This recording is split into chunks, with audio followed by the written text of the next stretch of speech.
planned and ready for a couple of weeks from now is the ONS California Summit in Sacramento. Um, and finally, just doing welcome. So Jared and Marquetta make sure that I'm always informed of when we're launching a campaign or political action day and just represent and welcome people at the various just campaigns, not just the one that I sit on. So it's been a great year. We've had a lot of activity, a lot of interest. We continue to have growth, which Rebecca will tell you all about. So thank you for taking the time to listen, and I will hand it off now to back to Jared or to Dan, either way. Yeah, I think this is a great time, Chris, and thank you so much for your presentation and sharing. Mhm. We have our past president, Dr. Anita Gerard, who is now also the ANA vice president. So, Anita, thank you so much for being here. If you wanted to say something really quickly, we would appreciate it. Yeah, thanks everybody. Happy Saturday and thrilled to be here serving as my first term as the ANA Vice President nationally and served for the previous 4 years as the president and serving now as the past president and willing to say bye-bye. You fly, be free. ANA California is doing so well, really leading the nation. Everything that I go to at the national level, people are looking to California to how to lead. So thank you for showing up today. Showing up is 99.9% of life. So really important to engage in these political activities as we can. We know that these are really difficult times right now. ANA is keeping a really close eye on every single thing, every executive order. If you aren't aware, we have this huge machine in Washington that monitors every single thing that comes across the desk. So they're making statements around the EOs that are being, thrown at us at lightning speed, trying to keep up with everything. But we have a government affairs team of 10 people who are really on top of it. So I want to assure you, sometimes you don't see everything first and foremost, up front, but there's so much activity going on behind the scenes. And I could go on for the next couple hours about all the things that we're doing, but really privileged and proud of ANA California, the great work that Marquetta, Jared, Chelsea, entire team have done, and the board for the previous 2 years. Thank you, board members, for your service and time and commitment to the nursing profession. Thanks, everyone. Thanks so much, Anita. And with that, we'll move on to Dr. Dan Weber, vice president. Thanks, Jared. Hey, everyone. This will be my last board report on the ANA California board. I'll be rotating off next month, and it's been a great couple years. A lot of my work has been focused on the nurses and media, working with the ANA staff and helping nurses find their voice on social media, both on LinkedIn and other platforms. And we still have a lot of work to do there. I think, especially for our nurse leaders, we need more of their voice out into the world to share all the great work and things that are happening in health systems. There's just a big gap there. I do a fair amount of speaking around the country as well, and always highlight ANA California and the work that's going on there and get great feedback. And they look to this organization really as a leader in advocating for nurses, both from a social media standpoint, but also racism in nursing, legislative advocacy, and many other things. And so just know we're a shining light out there, and people are looking to us to lead the nation as well. And so it's been great to get that feedback and share that. I think there's two things that are happening right now that in California specifically that we need to really be aware of. The first one is around AI. And so we have AI fellows now in the ANA California, which is awesome. And they're doing some amazing work. I've been helping them make connections in the industry and see how we can really get our arms around the AI revolution. And the concern I have around that also is that companies are calling AI nurses, and they're selling products called AI nurses. And so I think we need to be aware of that. There's a law passed in Oregon that was championed by Jennifer Menza Kennedy as well that we could look to as a guiding light for us. And so I think we need to really protect our profession and our protected titles, and adopt AI because I think it'll be a superpower for us, but also know that we need to protect our profession and our titles, and not let technologists with no healthcare background sort of take that off. I think the other piece is I've been working in the background with some colleagues who are nurses and lawyers to help support some of the "Don't Call Me Doctor" law that's been going out there, and trying to share examples and stories around the fact that, you know, a doctor is a modifier, not a title, and a role. And so we need to work as colleagues there. And so there's some great work happening in the background around that. That issue as well. So stand up and take a stand on those two issues. I think they're most pressing for us in California. And then as vice president, I get to help support this, which was really the ANA staff, but I sent a few emails out, and so I helped push the button to get people to update the PowerPoint, I guess. But excited that we were able to get this to a virtual attendance, and I see 55 people on here. I think that's more than we ever had in person, and so I think it's great to see that and continue to get recordings out there as well. So that's my board report. Thanks for a great 2 years, and looking forward to the future of ANA California. Thank you so much, Dan, for your contributions to ANA California to help supporting these fellows, and we'll have some more talking about what those fellows have been done later on as well. So thank you, Dan, so much. We're going to move on to Secretary's report. Alicia Truelove. Good morning, everyone. Happy Saturday. Thank you all so much for being here. I know for some of us, it might be a little bit early.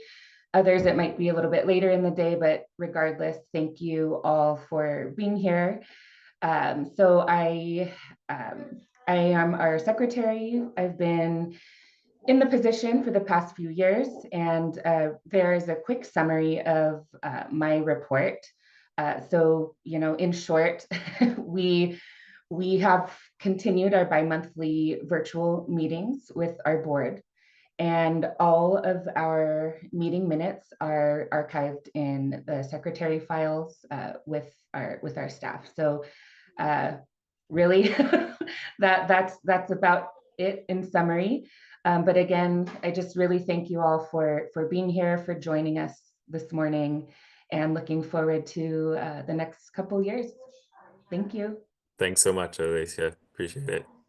Now to Dr. Susan Opus, our treasurer. Good morning to you all. I have the role of treasurer and am pleased to continue that role for the next 2 years. It's taught me a lot about budgeting and where our expenses are and where our earnings are.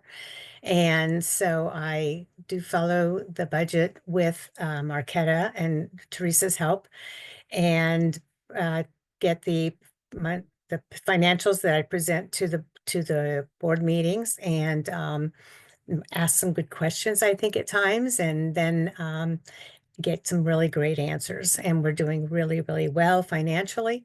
ANA, as all of you probably know, increased the dues this last year.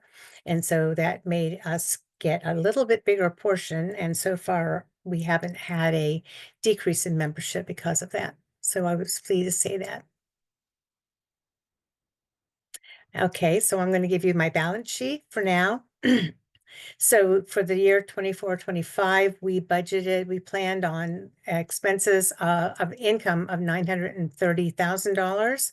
And currently it's 813, but that's out of 10 out of 12 of the deposits we were getting.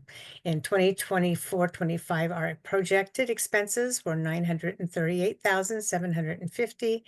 We are currently very low of that, so we've been very judicious with our money, and it's 356,000. And so net income is close to $200,000, and the total actual net income is over $582,000. The next sheet is what we do with our investments. And our investment totals in the start of 2023, the balance was 832. I think that didn't get upgraded. So let me throw my numbers here for a second. I thought I had put it in there, but sometimes I forget to hit save. So in January for 2024, we had $927,000. In January 1st, 2025, we have $1,026,535. And then in February, we have done our management company has done very well. We have not seen the hit that a lot of people have during the current administration's tariff concerns. And so our net change is $126,323. And I will update that for the minutes. Our current assets for our bank are those that are right there, and that's the breakdown. Savings, cash, and investments. Anyone have any questions for me? Terrific. Thanks, Thank you. Jared. Thank you so much, Susan. Now we have Jelani DeCastro, our board legislative directors report. Hey, good morning from Southern California, outside Los Angeles. Happy to see you all this morning. I have been proudly serving on the board for the last 2 years and happy to be moving forward with this wonderful group. And just a quick update on what what I've been up to during my term here. So I've continued to support ANA California in the monthly APRN coalition meetings. Sorry, I think I'm getting some feedback here. And so those are the advanced practice RN meetings comprised of health impact. We have representation from the midwives, the CRNAs and NPs throughout California, monitoring proposed bills affecting nursing practice in California under the guidance of Roxanne Gould and Dr. Escova, provided feedback on the revamp of the legislative committee, presented on using media to advocate for policy change at the most recent Political Action Day at the Capitol, 2025. And when I can, wherever I can, I've always highlighted the work of ANAC, but whether through social media, LinkedIn posts, or in my speaker engagements with different organizations. So thank you everyone for your support, and I'm looking forward to another 2 years on this board. Thank you so much, Jelani. Now we have Dr. Denisha Jenkins, our board nursing practice director. Hi, good morning, everyone. Thank you so much for being here.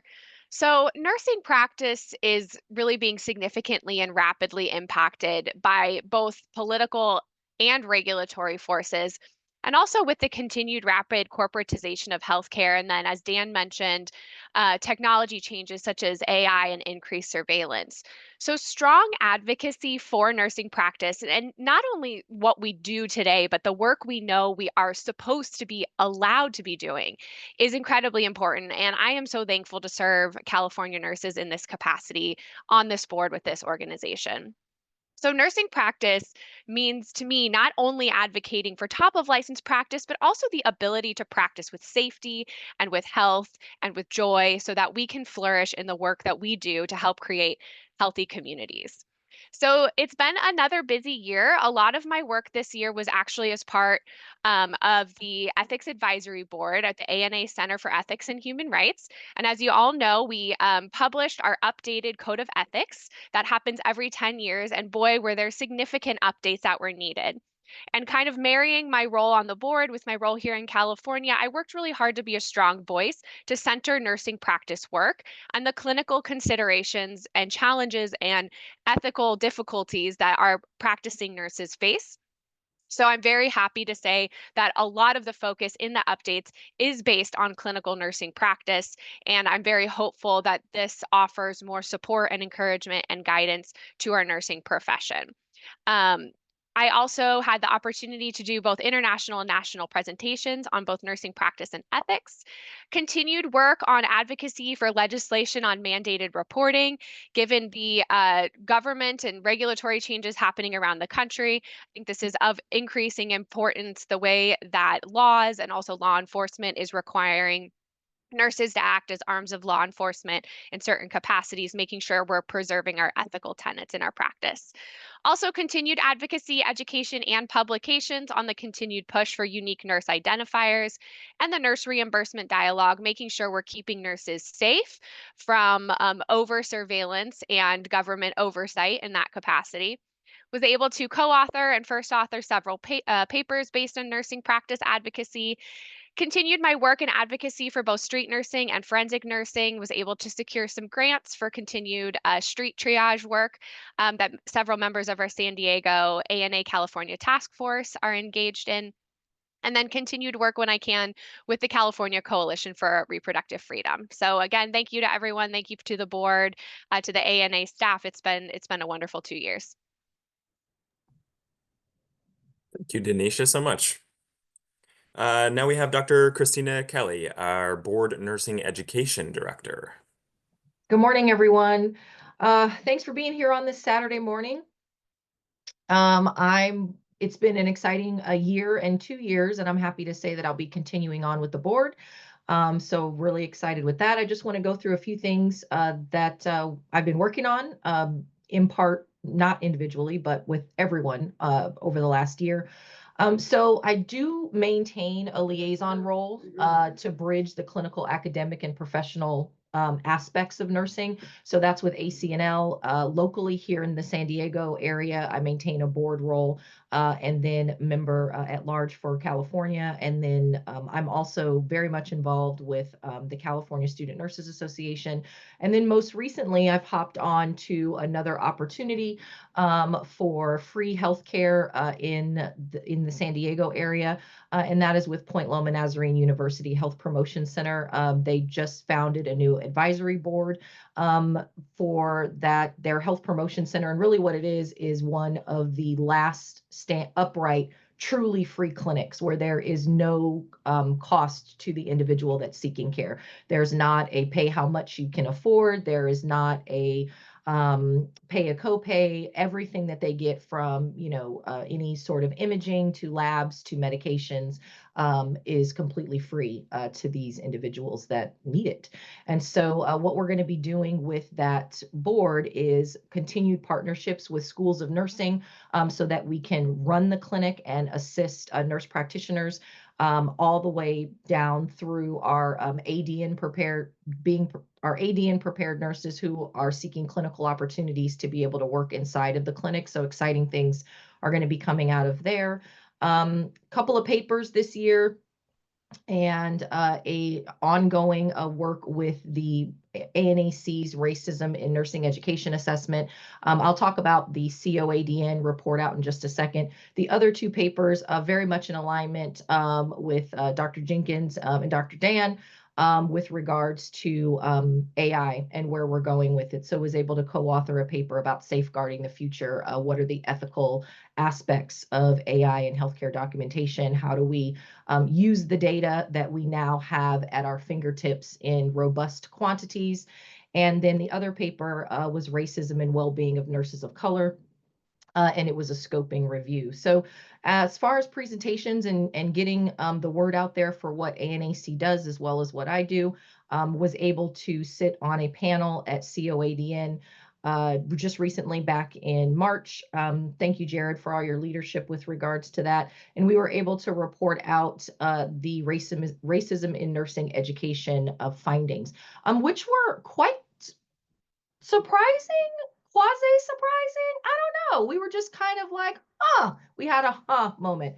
And some of the things that we found in the survey data was that with the schools that were surveyed, we might be in a little better shape than we thought we were. And now we have to recognize that, schools that are in better shape with regards to racism in education are probably far more likely to take the survey because they're confident that, they're doing the right thing versus schools that know that they're not doing the right thing. So I just want to preface by saying that. But I think the thing that I was most excited about was how well it was received at COADN. We had a very small but mighty group because we were the last presenters at the conference. And you know how that goes, right? Everybody shows up in the morning with their rolly bags and they're just like, ooh, I'm going to try to hang on as long as I can, but I got to get to the airport. So we didn't have a full room, but the people that needed to be there and the people that needed that information stayed for us. And they were quite engaged. The questions just went on for miles and miles and miles. And so it was really refreshing to see that there were people from all different backgrounds and political views and worldviews that were engaged in the conversation. So I was also able to do a panel presentation at San Diego State University. They have a university, they have a diversity, equity, and inclusion symposium that they do every year. And this year was pretty special because it was bilingual the entire way. So we were partnering with the universities that are in our bordering areas in Mexico. Those students were bused up to San Diego State University. There were, I think that the conference had about 250 attendees or more, and we were able, I, with the team, was able to do a presentation on the role of the clinical nurse specialist in influencing binational population health outcomes. And so it was very well received. I also continue to get the opportunity to guest lecture on things pertaining to advocacy for the entry-level nurse. And really what that talk is all about is how can the novice nurse engage in advocacy and health policy. And so the next opportunity that I do on a per semester basis is policy generation in nursing. So these are for traditional undergraduate students who are looking to understand what policy generation in nursing looks like, as well as what advocacy in nursing looks like beyond the bedside. I continue to maintain the role of President and Chief Executive Officer for the San Diego Consortium for Excellence in Nursing and Allied Health Evidence-Based Practice Institute. And so that institute just started the academic year with its largest cohort to date. And so we have 150 participants from nursing and all allied health sectors. And I'm proud to announce that all of the universities in San Diego and all of the hospitals are represented at EBPI. I just want to make a plug that we are the last freestanding evidence-based practice institute in the country. Ohio State University was shuttering their doors for their institute, which was our guiding light in how we got started. And we are in talks with the National Association for Clinical Nurse Specialists to see how we can get EBPI to a greater audience than San Diego, because practicing with evidence is everything. And lastly, which is the reason that I look so tired this morning, is I continue to work and advocate for street nursing. I was street nursing last night until about midnight with a group of 6 traditional undergraduate students and 2 graduate students, and it was a hairy but rewarding night. And so I appreciate you for listening, and I'm open to any questions. Thank you, Christina, so much. And stay tuned, because you will see Dr. Kelly's face on an upcoming advertisement in The Working Nurse. Thank you, Christina, for that. We're going to be moving on to our membership director, Rebecca DeZita. Hello, everyone. Thank you, CK. That was a wonderful report. I also look tired because I have worked last night. So I have had the privilege of serving as the membership director the past 2 years, and I am excited to pass the role on to Miss Dahlia. And so I'm excited for all of the things she'll be able to add to the board. So this past term, we did a lot of connection with the younger generation of nurses who are oncoming into the workforce. We did lots of collabing with the student nurses, and personally, I worked with my local hospital, and I was able to just provide more education about ANAC and the work that we are doing in California for bedside nurses. And so just more updates on our membership trends. We have thankfully continued to increase. Last year we were around 11,000 members, and this year, as of April, we are at 11,550. So that is good. We are on the growth, which is good. And as well as updates for membership side of things, our legislative content is receiving a higher engagement. We are focusing on more of the ANAC programming, which helps drive more retention and long-term engagement. So we like to keep our members. And then as well as we had a CEU opportunity available, but we saw through trending that it wasn't being engaged very well, so we don't offer that anymore. But our current focus is we're focusing on creating more video content, as Jared just alluded to, and then also just supporting the advocacy journey of members, just really encouraging them to get involved in local legislature as well as national. And then as well as we've been really focusing on engaging our student nurses with our ambassador program. So lots of exciting things, and it's been a pleasure. So that's it. Thank you so much, Rebecca. And now we're going to be moving on to the State of the Association. These are staff reports, and we're going to be leading off, of course, with our wonderful Dr. Marketa Huskova for our CEO report. Good morning, everybody. I am so happy to see all of you here. Thank you so much to our wonderful board of directors, because one thing is that we, the staff, and I will introduce all the staff to you. We, the staff, we're the caretakers of the organization, but it is the board and the board members. They are the leaders and they are the decision-making body for this organization. So it is their vision and it is their innovation and it is their leadership that is really truly making the decisions for this organization. So everything what you hear today about, and yeah, I will say it, hopefully how well we are doing, it all goes after our board members. So I wanted you, the members, to know how important these roles are. So Jared, since I don't remember anything, can you please do the slides for me? Yes, thank you. So just to remind you that this is our fabulous staff, Jared and Chelsea. Chelsea is now our senior communications coordinator, and so Jared and Chelsea, they are quite a emails from them because they are really spearheading all the programming. And it is not only the programming, it is also the creative juices and creative ideas behind them.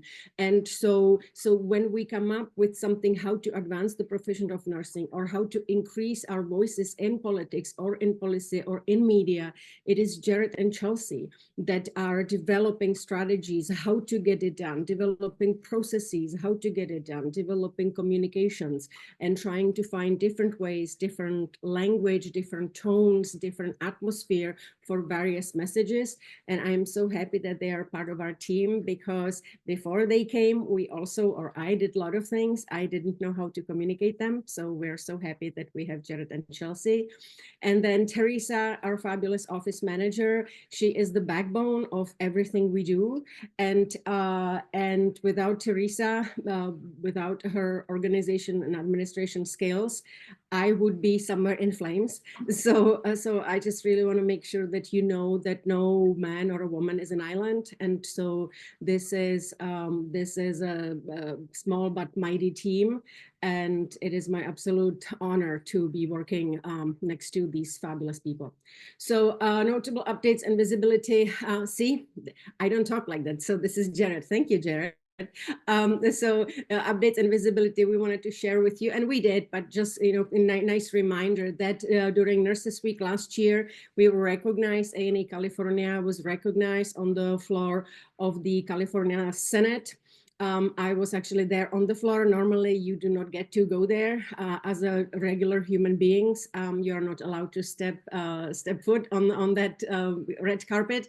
So I was invited in. I received that beautiful state proclamation or state recognition. And just so you know, this is our second we received Senate recognition. We received one 2 or 3 years ago from Senator Caballero. So this is from Senator Bradford. It was a really big deal, and something what Dr. Dan was saying, how do not call me doctor, or you cannot call me doctor and you cannot introduce yourself doctor. We sent a little introduction to the Senate staff. And so it was Dr. Marketa Huskova. And so they were kind of talking about me. And they did say she is the CEO of nursing organization. But the moment they heard I am Dr. Huskova, they all were around me and they were congratulating me and patting me on my back. So I think that they thought I was a physician, but but I made sure that they knew that this is a proud nursing organization, and we were there for Nurses Week. So it was absolutely fantastic. We had last year we had two articles in American Nurse Journal, and one in practice column and one in leadership column. And the practice column was focused on racism in nursing and healthcare and the work we are doing with various work groups. And the other one in leadership was really about how to make coalition, how to bring them together, and how to get people on the same page, on the same link, on the same timeline and deadlines. So it is wonderful that we are getting these opportunities. And plus also, it is really just, from us in terms of administration and programming. And my job is really to lead this organization, but mostly my job is to inspire and motivate everybody around us so we can get more members, we can get members more engaged, and we can drum up the fabulous work our board members are doing. So I know that when Dr. Jenkins and Dr. Kelly, anytime they are publishing articles, they are so kind enough to share it to me. And so I think that Dr. Jenkins published maybe 5 articles this year. I remember it because every time I am starting to hyperventilate, anytime I read her article. So this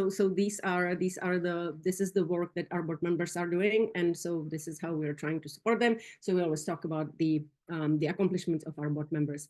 I was invited last month. I think I was invited to shape or share my ideas and shape the future of ANA. ANA has last year, I think ANA has a new CEO, Angela Bedeau, and so she came to ANA, I think last membership assembly, or maybe a couple of months before membership assembly. And so her vision it is not her vision. She wants to hear from all the people around her. And so what is our vision for ANA in 2040? And so I was invited to join group on government affairs and increasing our voices in politics and policy. And so we so far had our first meeting. It was very productive. It was meeting over 3.5 hours, and the discussion was robust. And that's where you see that, I don't know if it's even large organization or maybe especially large organization. And we are also in California, we are a large organization, and how important to have the leadership and the vision, right, and the strategy set by the board, so then I know what decisions I am making. And so in California, we are following the ANA public policy agenda, and so based on that, all of us in the office, we know what our priorities are. If you don't have that, it quite often people's times and interest tend to go to all various shapes and journeys. And so it was wonderful to be part of that and hearing what people are thinking and where they would like to see ANA in 2040. I think it's a year-long process. So I hope that I'm going to be invited to the next round, and I will report back to you. Next slide, Jared, please. So this is, and also Dr. Tarver, our president, already talked about that. But our policy and coalition work, we've always been strong and supportive coalition member. We not only that we work very well with our closest coalition partners, which is Health Impact and Dr. Garrett Chan, CEO. It is the ACNL and Dr. Kimberly Long. It is the California Hospital Association with Sherry Lowe. It is also the California Association of Colleges of Nursing, and it is also the California Organization for ADN Programs, ADN Nursing. I keep butchering their names, so I apologize. They have two branches. It is the Southern schools and Northern schools, and so these are our closest closest coalition partners. We are also working very closely, as Dr. Jenkins mentioned, with the California Coalition for Reproductive Freedom. We are working with California Primary Care Organization. We are working with the environmental nurses. We are working with First Five Children organization out of LA.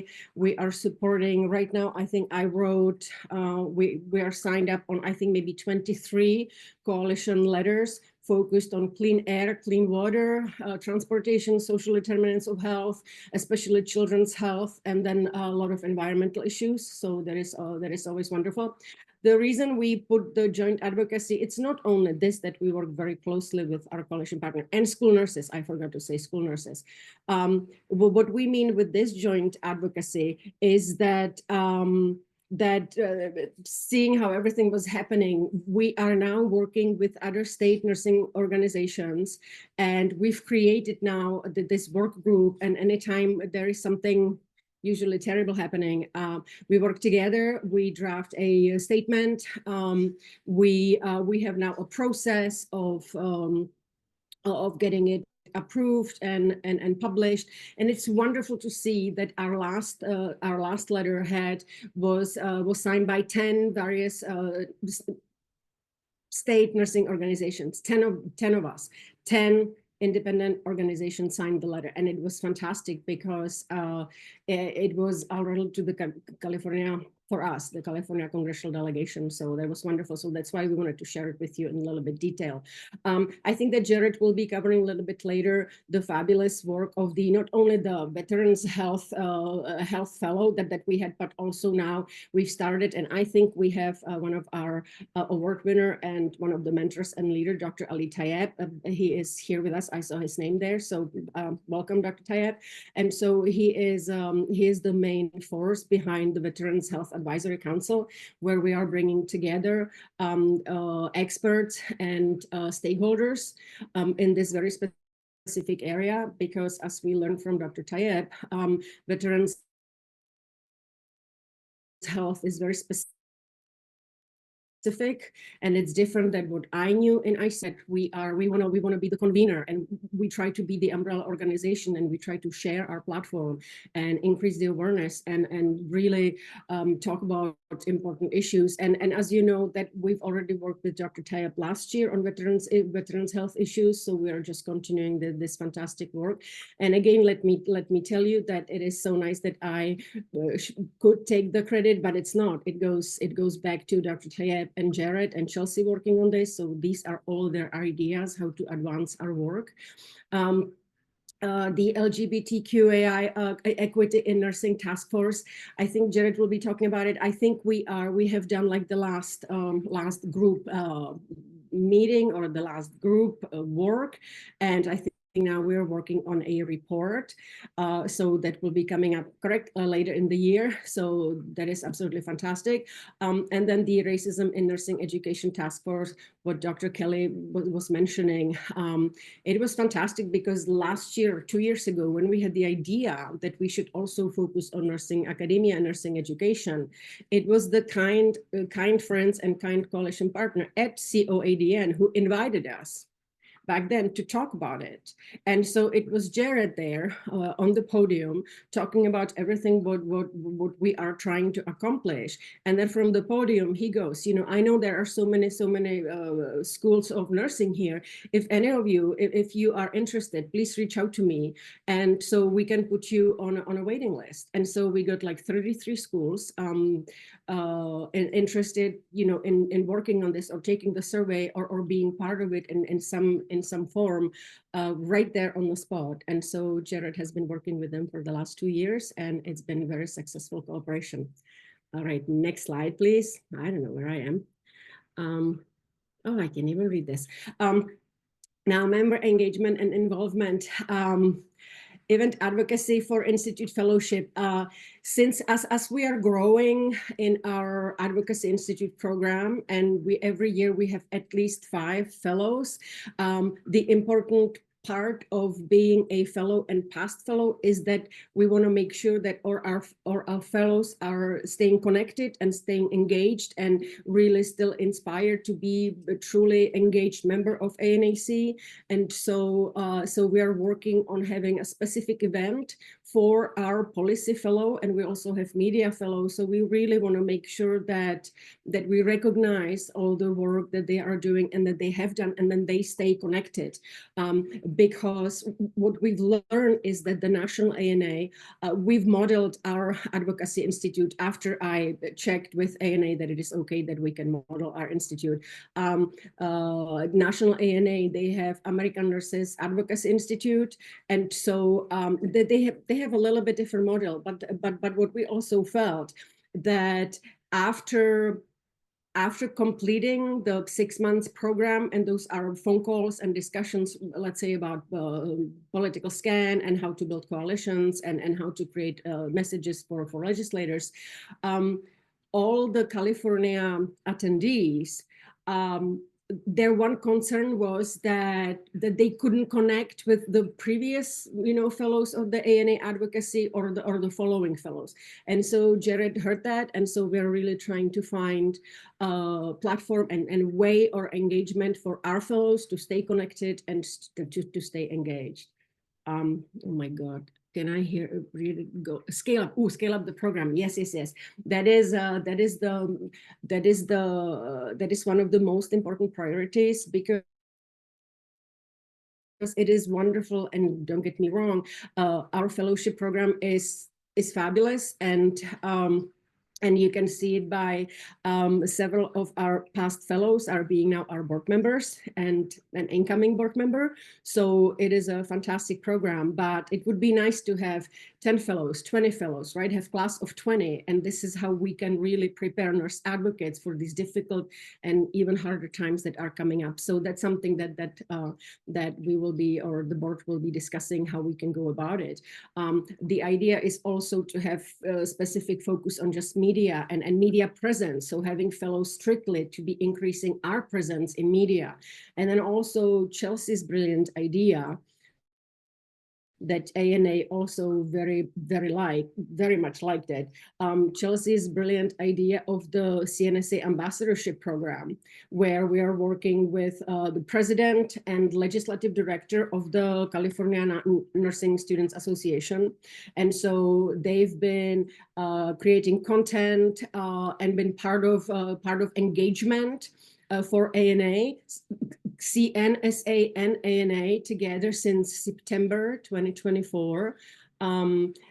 We also, because we really want to, it is not good enough just to say, we're going to come to your conference and we can do media training for you, which is great, but we also want to invest more, and we really want to showcase how important they are, and that what we can share, and what is the breadth of expertise that we do here. So we had the opportunity through Emerald sponsorship, ANAC's Emerald sponsorship of the, Jared, can you please give me the correct name? What was the official name of the Health Equity Summit? The National Coalition of Ethnic Minority Nursing Associations. Thank you, I appreciate it. So that was a summit, 3 days in LA at the end of March, and so we were able to send two of these ambassadors. We were able to send there, and we were also able to send 2 or 3 of our members and fellows who were working on the very specific issues. So this is how, again, we are investing in fellows, we are investing in students. Conferences and events, the Nurses in Media Day. This is a little bit different than the media training. This is again, right, this is the brainchild of Jared and Chelsea, that the same way how, I was always excited about RN Day or Political Action Day, they came to me, I don't know, 3-4 years ago, and they were saying, why aren't we as excited about media? Why aren't we as excited about, right, nurses' presence in media? Not only nurses present in legislation and policy. And so they've developed this fantastic program where we have Alice Benjamin, who I think is also one of our today's award recipients, Nurse Alice Benjamin. Joan Q. Simmons, and I think New Thing Nurse, I think she was there. And so again, we have these fantastic fantastic opportunities to be really developing the leadership and political, policy, legislative, media acumen of our members. And so it is a very, one of our most successful programs is the Nurses in Media Day. Our R&D at the Capitol Political Action Day this year, we had, I think, 189 people or maybe 210 people registered, and then 189 people stayed until 11:45 or until 11:30. All of them stayed. No, I'm lying. Like at 11:20, 11:30, it was 156 people. And like we had 189 people for the first two and a half hours. And then at the end, we end up with 156 people. So it was another fantastic event, and we all truly enjoyed it. Oh, there we go, Coalition of Ethnic Minority Nursing. So that was the conference.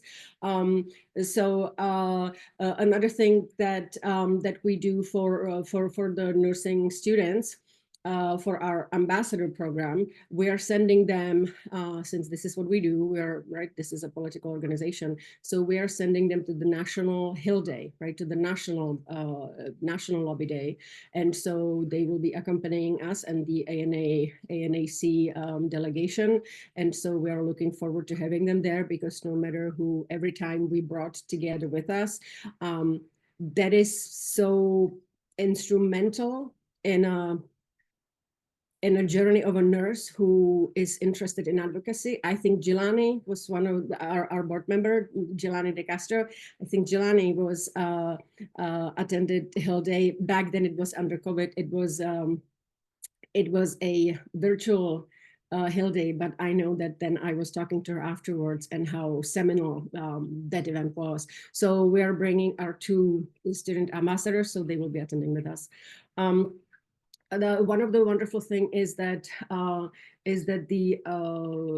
we also now have financial ability to recognize not only, let's say, award winners, but to also now be sending, nurses to attend conferences and attend committee hearings and attend day meeting or regional meetings. So that's something what we are doing. All right, next. Thank you. So legislative committee. So as you know that through the change in bylaws, our bylaws now state that we will be moving away from the 70, I think 8 people we have right now in legislative committee to thanks to change in bylaw, moving to I think 11 or maybe 12 people. It's very clearly stated in our bylaws. So we're working on that. But the issue what we came up in is how to work smarter, not harder, how to combine and seamlessly streamline our advocacy platforms, our calls for actions, how to really debate and discuss bills. So we don't have like these 85 emails going throughout the day. So we're doing our due diligence, and because we really know what we want, we've tried 6 platforms, and this is the 7th, right? This is the 7th platform that we are now trying out, and we've had it for I think like now 3-4 months, and anytime you now see call to actions from us, especially on Dr. Dan was talking about it, how AI cannot be a human nurse.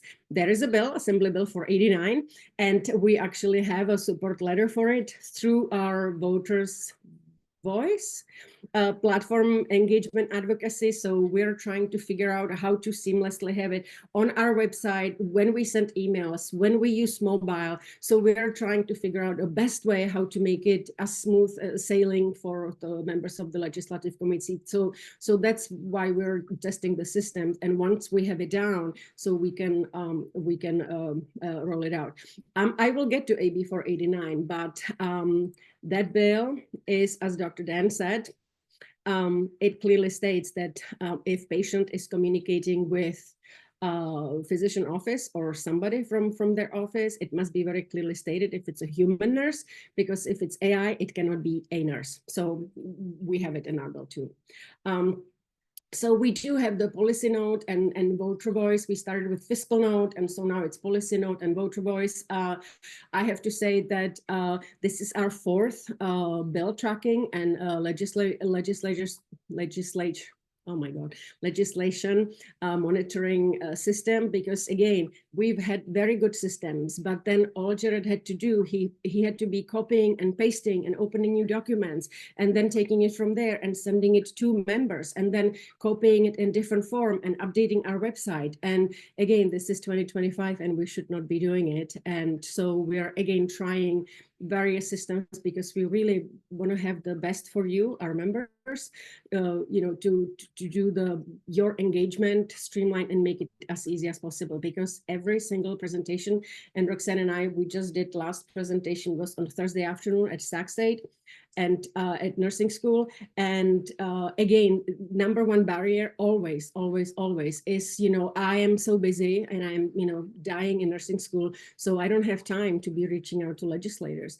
And so, you know, how can you make it easier for me? Boom, finally, we have a platform that is trying to do just that. So we're working on that. Next slide, please. Do I have anything else there? Oh yeah. All right. So calls to action. So this is the umbrella call to action, and then we have the smaller call to action, which is the voters' voice and policy note. So anytime you will see email from Jared, or if it's from communications or from ANAC, and we are asking you to please reach out to your legislator. And let's say if we are talking about Assembly Bill 489, that the messaging and communication must clearly state if it's a AI healthcare assistant, or if it's, you know, a human nurse.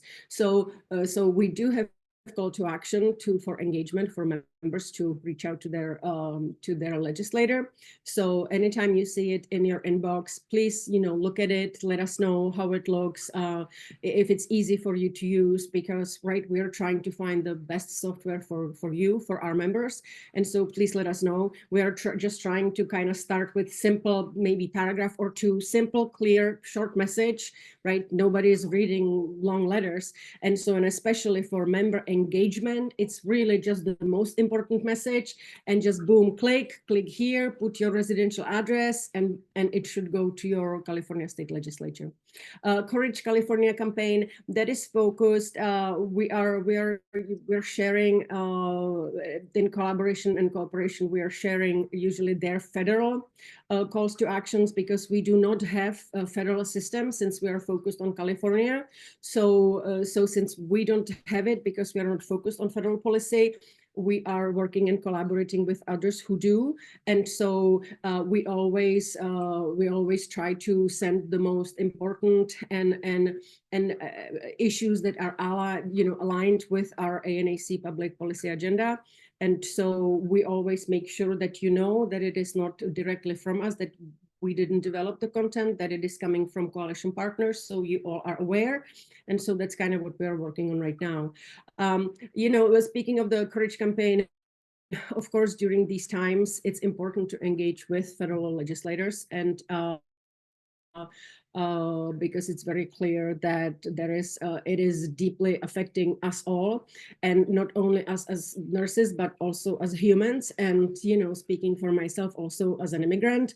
And so the only difference is that I have white skin and blonde hair, so that's why it is not affecting me.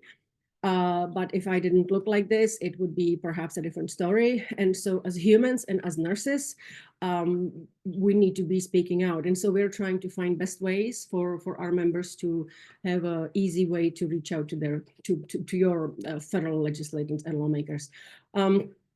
Engage in policy advocacy with state legislators. And it's not, you know, Roxanne always says, the first time, and again, I remember because she was just talking about it on a Thursday afternoon, but she always says that the first time you're meeting a legislator, right, usually in a district office, because it's easier and they're a little bit freer and a little bit, they're not as stressed when they're in their district. First time you're meeting with your state legislator should not be you asking them something to do. Right. And so it is always talking about, look for who your district, where the district offices are and who they are. And especially now they're started in January, this new session, Leg 25, 26. We have out of the 120 people elected in California, we have 32 brand new legislators. So the opportunity for all of us to find out and reach out to their district offices and if a legislator is not there, their staff, those are young people interested in politics and just really want to help. And so they will be just so excited to talk to you. So the call to action is always to, please reach out to your legislator, especially in their district office. Voter voice, again, we're talking about it again because the platform, the more we are learning, the more we see how we can use it in various aspects. And right now we are discussing, I think with Roxanne, who will be joining us soon, I think we are discussing right now how to also share message about California state budget. That is a little bit different than legislative advocacy. That is governor's kind of advocacy. So we're also now learning how to do that and trying to figure out the best ways of doing that. District offices, again, most important. And I don't know, actually the California Coalition for Reproductive Freedom, CCRF, they are no longer doing like state lobby day in Sacramento. They recognize how important the district offices are and how important district staff is or are. And so they are doing 3 days of meeting with district staff in their district, in their offices. So that's the most important part. And then last, exciting announcement coming up. We were discussing with the Dr. Tarver, president, who is convening endorsement committee, that we need to look at reconstituting it before the November 2026 election. And so that is something that we are looking at right now, looking at our policy and what the steps are. So it will be coming after we do all of this. It will be coming, I think, after California budget. So I think it should be coming out when we have time to look at it, maybe June. So then we would have summer to go through the steps and prepare, and then in fall the committee could meet and then start really work starting January. So we are really ready for the November 2026 election. So more to follow. Please check your emails, and it's going to be in the flash when we're going to be talking a little bit more detail. But this was really important that I leave it for last so I don't forget it. And then I leave that with you, that these are my calls to action, or our calls to action for all of you. So I think that this is the end. And Jared was telling me I should not be talking too much. So so I hope I used my time wisely. So thank you so much. As the CEO, it's absolute honor and privilege to lead this organization, to be working with these board members, to be providing service to our members and to this fantastic membership. It is truly something that this immigrant girl never thought she would be here. So I didn't speak English until I was 26. So half the time I still forget the English words, but just know not only how grateful I am to be here and to do this, but I'm sorry, I didn't mean to be speaking for Jared, Chelsea, and Teresa, but we talk about it in our office every week. What a privilege this is. So this is for right now. As a CEO, this is the end of my presentation. And do we have Roxanne? Are we moving directly to legislative update? Jared? Sure, absolutely. Let's Are we? read through I don't know. the Is update. Roxanne There here? we go. Oh no, I'm sorry. It's you. I'm sorry. No. I completely forgot. I'm flexible, Marquetta. So if and Look at Roxanne's me. got the Look at me. limited Me too. time. Even though you sent me text twice. You're gonna be speaking with Roxanne later. I can see it here. I'm so sorry. So please, Jared, please I just have a couple minutes. It's what we're able to show here, what our board of directors have done over the course of the last year or 2 years, and what our amazing Marquetta has done. It really feels like a sliver. So, giving you another slice of the pie or sliver of what is happening inside of ANA California, we want to share a little bit more insights from the communications and programs perspective. I've got this quote here, and I actually had this on last year's, and I'm pretty certain I'm going to keep it moving forward because it's on our website and it's something that we truly embody when we think about communications and programs from ANA California. You know, we're always talking about generations, and you can think of, oh, we need to focus on the younger generations. Really, it's all generations we need to be serving, and how do we do that? That's our main goal and our main objective, right, is advocacy. But how we can do that and better help support you and the issues that frustrate you is being the platform that helps support you and your voice and elevate that as broadly and widely as we can. And that's how we get policy change to happen. So we want to talk about some programs, and there's a lot of new updates since last year from ANAC programming. So I'm going to lead off with something brand new, which is our Media Institute. You've heard throughout today's presentation and from previous presentations in past years about our Advocacy Institute. This is now an extension of the total institute. So Media Institute programming. We have trained now over 150 nurses on a specific messaging style to help them get the right string of words in the right order for when they're reaching out to legislators, when they're trying to engage in media opportunities, write blogs, hop on podcasts, whatever it is. This Media Institute leading off with this training first and followed up with additional resources that will help teach you how to be look your best on camera, introduce yourself in 15 seconds or less while establishing your credibility, and so much more goes into engaging in media opportunities, where our Media Institute is diving into that to provide you those knowledge, skills, and confidence to be able to engage effectively. This has been mentioned before, but just a little bit deeper dive into here, and it looks like my picture didn't show up. We are amazing 2 student ambassadors that have been able to pilot this program. Thank you to Chelsea in our office for the conception of this program last year in September. And it has been wonderful to see these ambassadors get integrated into ANA California. If you as a attendee today and you're jumping in watching us for the first time or seeing our faces for the first time, seeing some of our communications for the first time, one of the best things that you can do is get it inserted into ANA California. It is a network of mission aligned and mission driven people. And once you connect with somebody, it connects you with somebody else, and these ambassadors are getting a front row seat and getting engaged with ANA California as nursing students. So when they become those registered nurses and they're on the floor and they're feeling those frustrations, they know exactly where to go, who to talk to, and what messages they can use. So it's been great to see all their posts and communications and content that is coming out from Charmaine Lampkin and Brooke Scara, if I'm pronouncing her last name appropriately. They've been wonderful. They're such a nice group of individuals, and it has been great to work with them over the last 6 or 7 months here or so. So more to stay tuned from that, and I know Chelsea has got a wait list of more students. And so she may drop her email in the chat here in case you can think of a student or you are a student and want to get engaged in our student ambassadorship. That being said, we have our Advocacy Institute program. I'm not even sure how old some of the programming is for this, and I shouldn't say old, right? Because this is established programming.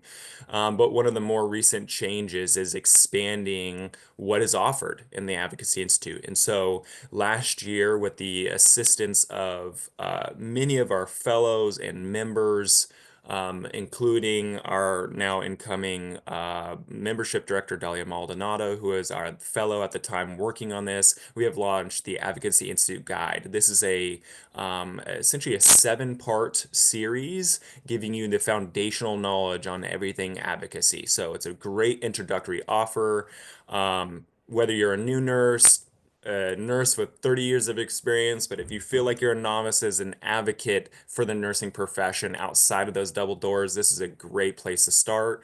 It'll teach you all about policy, regulation, legislation, how to create change, how to create those campaigns, how to message that, etc., from that introductory level.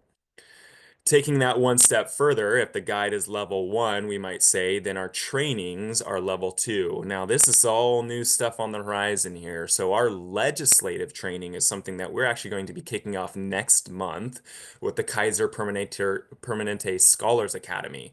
What an incredible a group of 20 of directors and chief nursing officers who will have the privilege of imparting some of this knowledge, skills, and confidence to them. So that way, as the second part of their day, they will be going to meet with legislators and walking the halls in the Capitol. So we're going to give them information that will help assist them look at bills, analyze fact sheets, develop the messaging so they feel prepared to go in. Following up on that, regulatory is another aspect of advocacy. And so we have connected with BJ Bartleson, who is the former VP of Nursing at the California Hospital Association. She has such a wealth and depth of knowledge in the regulatory sphere here in California. So we're in our early discussions with her on how to build out some of the Advocacy Institute, but from the regulatory standpoint. So more to come there. This I'm going to talk about for a little while. You've got the QR code here in the top right, so that way you can go to the Advocacy Institute Fellowship page or the Advocacy Institute and learn more about the fellows. And you'll see the classes there offered. I'm going to share a little bit about each of these fellows, our current fellows that are working now, and what their goals are for their year-long program. Misty Cahoon is working on our LGBTQI plus equity in nursing campaign that has our task force of 14 individuals, which Misty is now working with. We have an LGBTQI plus equity in nursing assessment that we're getting ready to roll out. Times are very turbulent out these days, yet we're still important to do the work. We don't stop because the work gets hard. That's in fact the moment we need to push even harder. So I'm very happy to have Misty not only help elevating that assessment, but connecting with subject matter experts that are leaders within health institutions, not only across California, but we're also doing a dual engagement with New York. So there's more to come there, and the goal here is to utilize the data from the assessment and the conversations that we're having to help generate policy recommendations that are helpful within the context of our times. Lance Runkles is our Veterans Health Fellow, and he joins our Veterans Health Advisory Council, as Marquetta mentioned, that is led and supported with Dr. Ali Taib, as well as Michelle French and Sheree Scott. Great group that have been able to convene and help generate a survey that we are also going to be making public on our website. And Lance is in the same mode right now, where we're connecting with subject matter experts, nurse informaticists, to dive into the questions of how well is the civilian healthcare system prepared to care for our veteran populations and our veteran connected populations, those that are families, spouses, children, right? And there's recent cuts to the VA that is happening on top of the existing nursing shortages and backlogs and delays in care. So it couldn't have been more important before, and it's even more important now. And we're very thankful to Lance, who's asking these important questions to understand how prepared are some of our civilian institutions? Are they asking the questions? Are they identifying the veterans? And if so, what alarms, bells, and whistles are going off to help support the unique health needs of our veterans in California?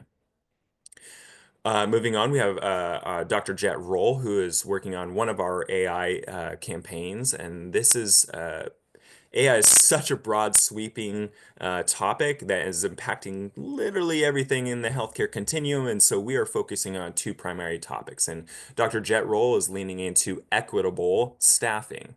As we have been connecting with subject matter experts and conducting literature reviews on the existing literature that is out there, there is a lot of information, a lot of research on equity, and a lot of information and research on staffing. But pairing those two together, there seems to be some gaps. And so Jet's culmination of the literature and these conversations are also working towards policy recommendations that really understand how can we implement AI across deployment, governance, and evaluation, essentially a customer journey, if you will, and asking the right questions along the way so we can support those leaders who may be adopting these tools and how to do so appropriately. And I'm looking back and taking a note in my brain for Dr. Jenkins and Dr. Kelly, who have done some research and work, and I will be sharing those articles with our fellow because I had not done so yet, and perhaps we've got a connection in the future. So thank you all for your work on that. For Millie Mardahay, also working on AI, but looking at documentation and charting.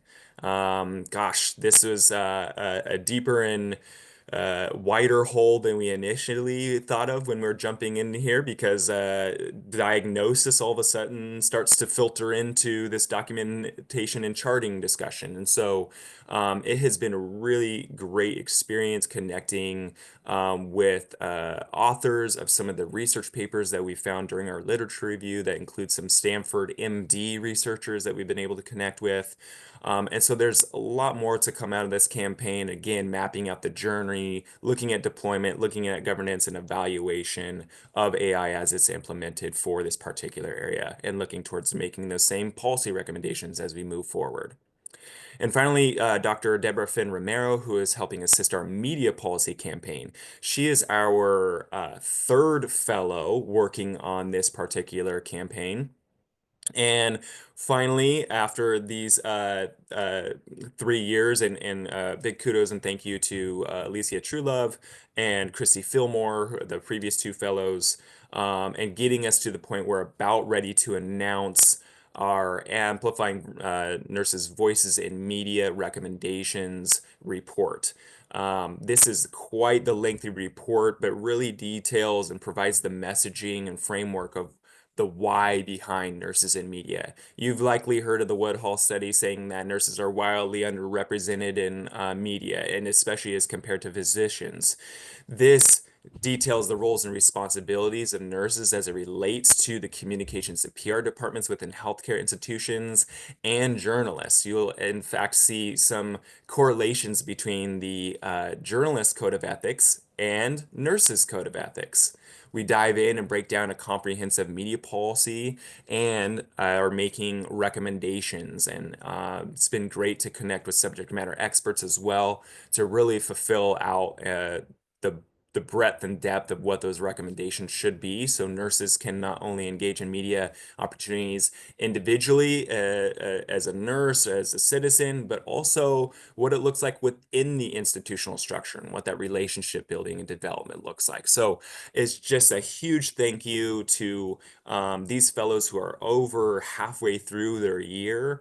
And again, such amazing work that is being done from these 5 fellows, working and building off the shoulders of the fellows that have preceded them.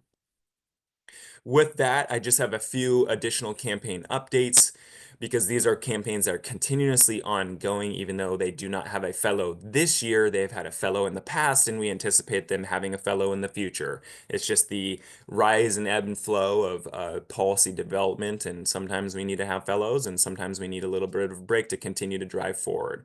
And not a break is to say we're not stopping the work, but to continue it internally. Our Racism in Nursing and Healthcare campaign, we have been working on the announcement of our forthcoming report. We are in the reviewing stage, which is almost the last stage before announcement.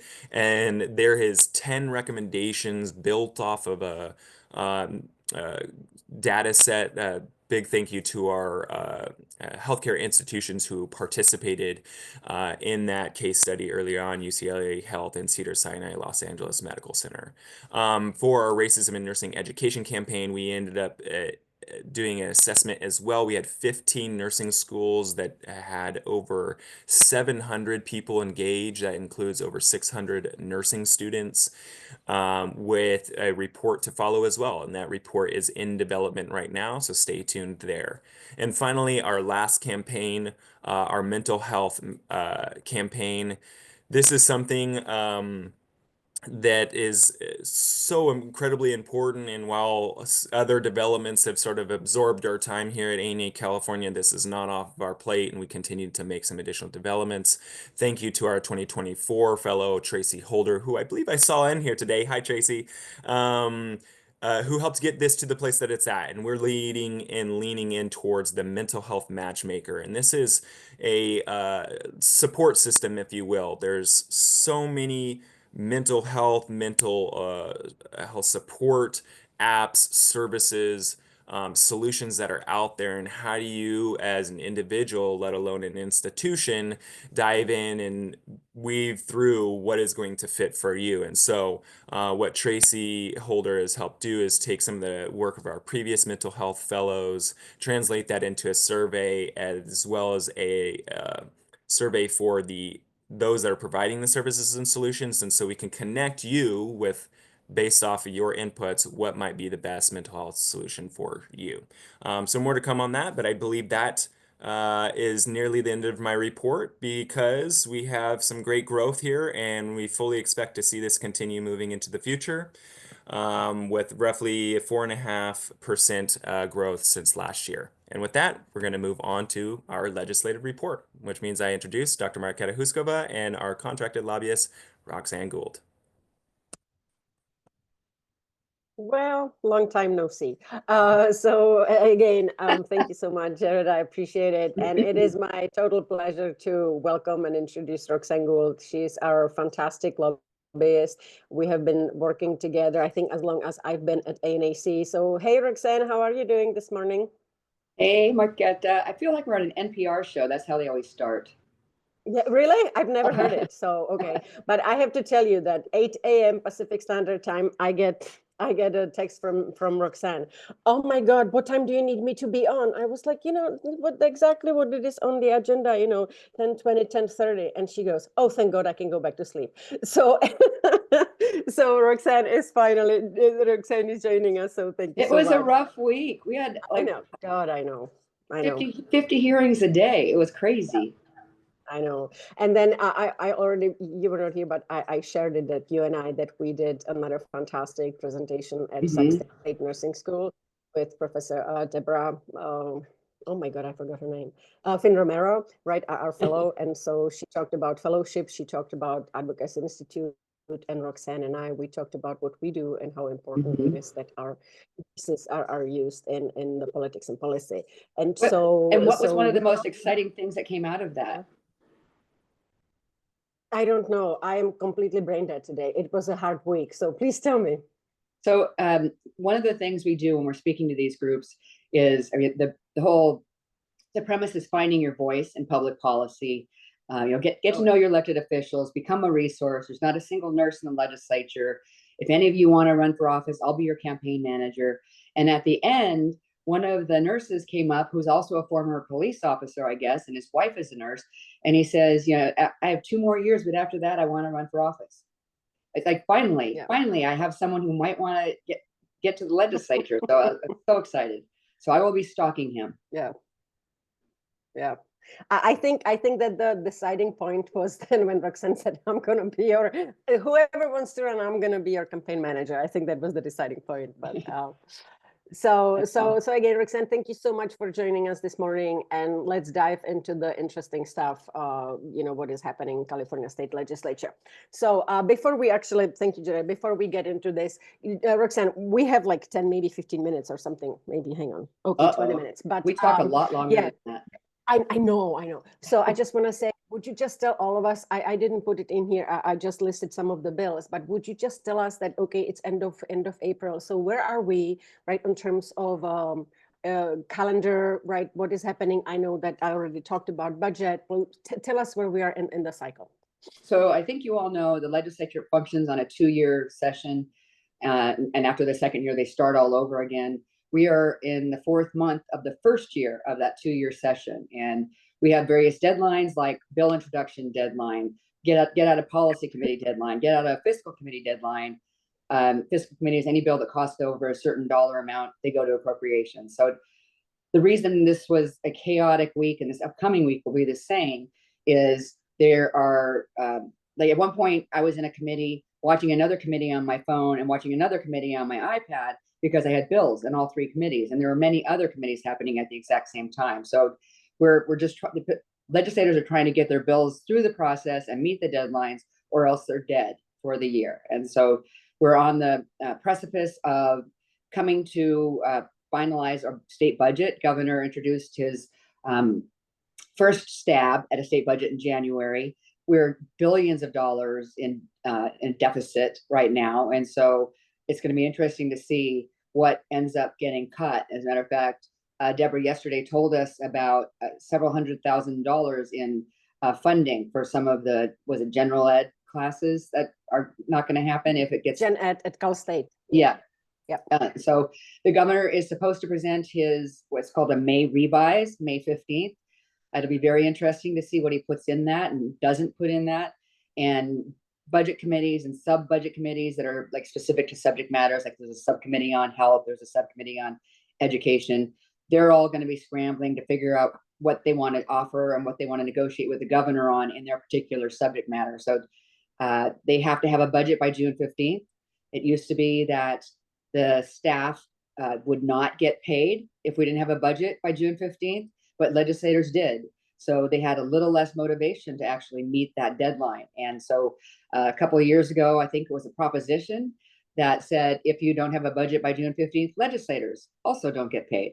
And magically, we've had a budget on time ever since that was passed. So we do anticipate a June 15th budget. It's just going to be very curious what it looks like.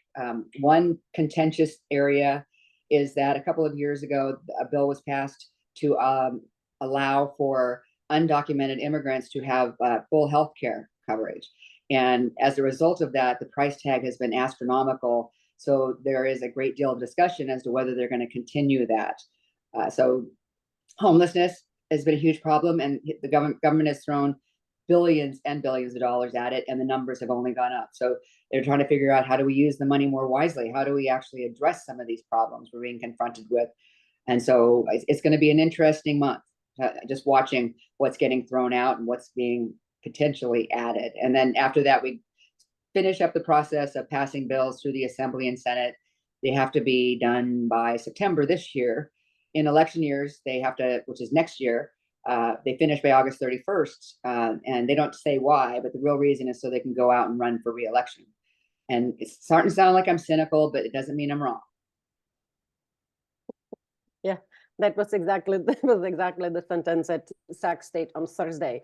You were saying something, and then you, like in front of the students, and you caught yourself, and oh my God, am I too cynical?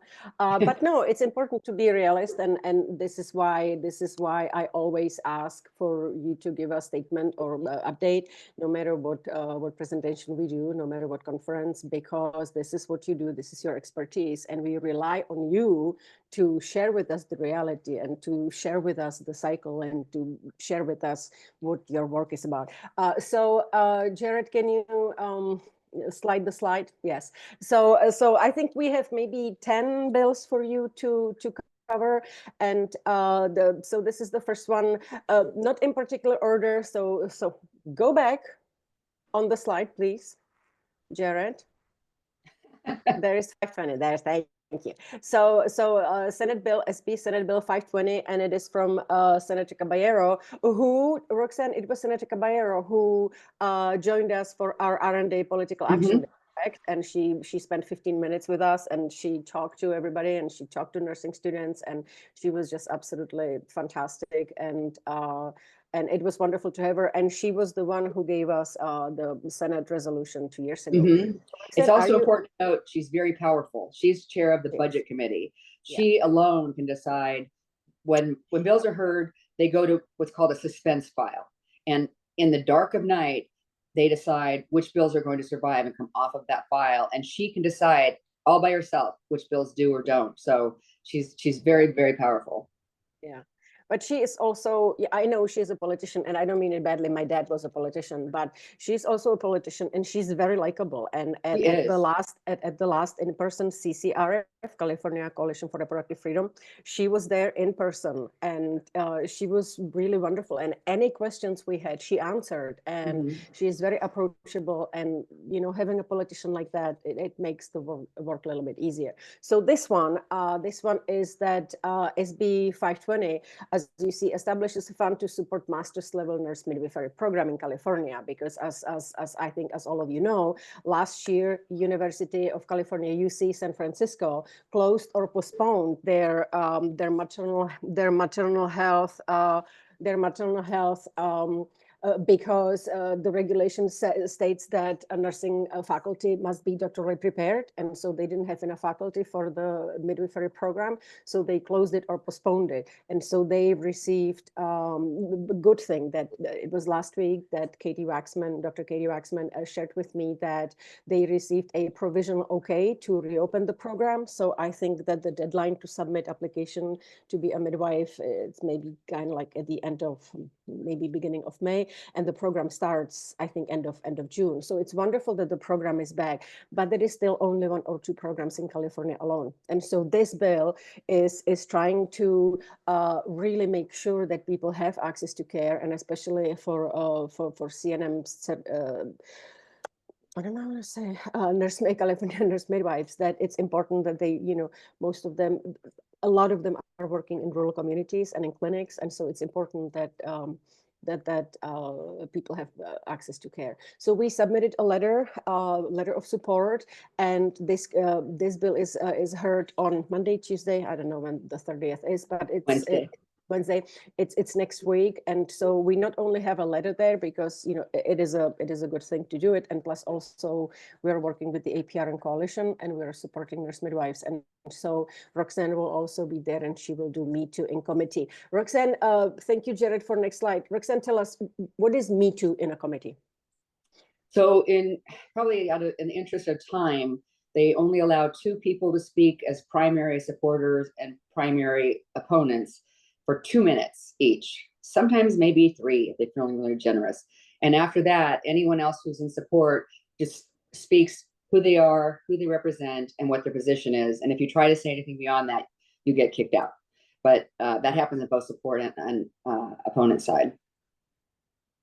So that's Me Too. So sometimes when we talk about Me Too, so there are different Me Toos out there in the society, but Me Too in legislative sphere, it means that either Roxanne or if it's me for ANAC, that we go in front of that committee and we say, we're representing American Nurses Association California, and we too support this bill.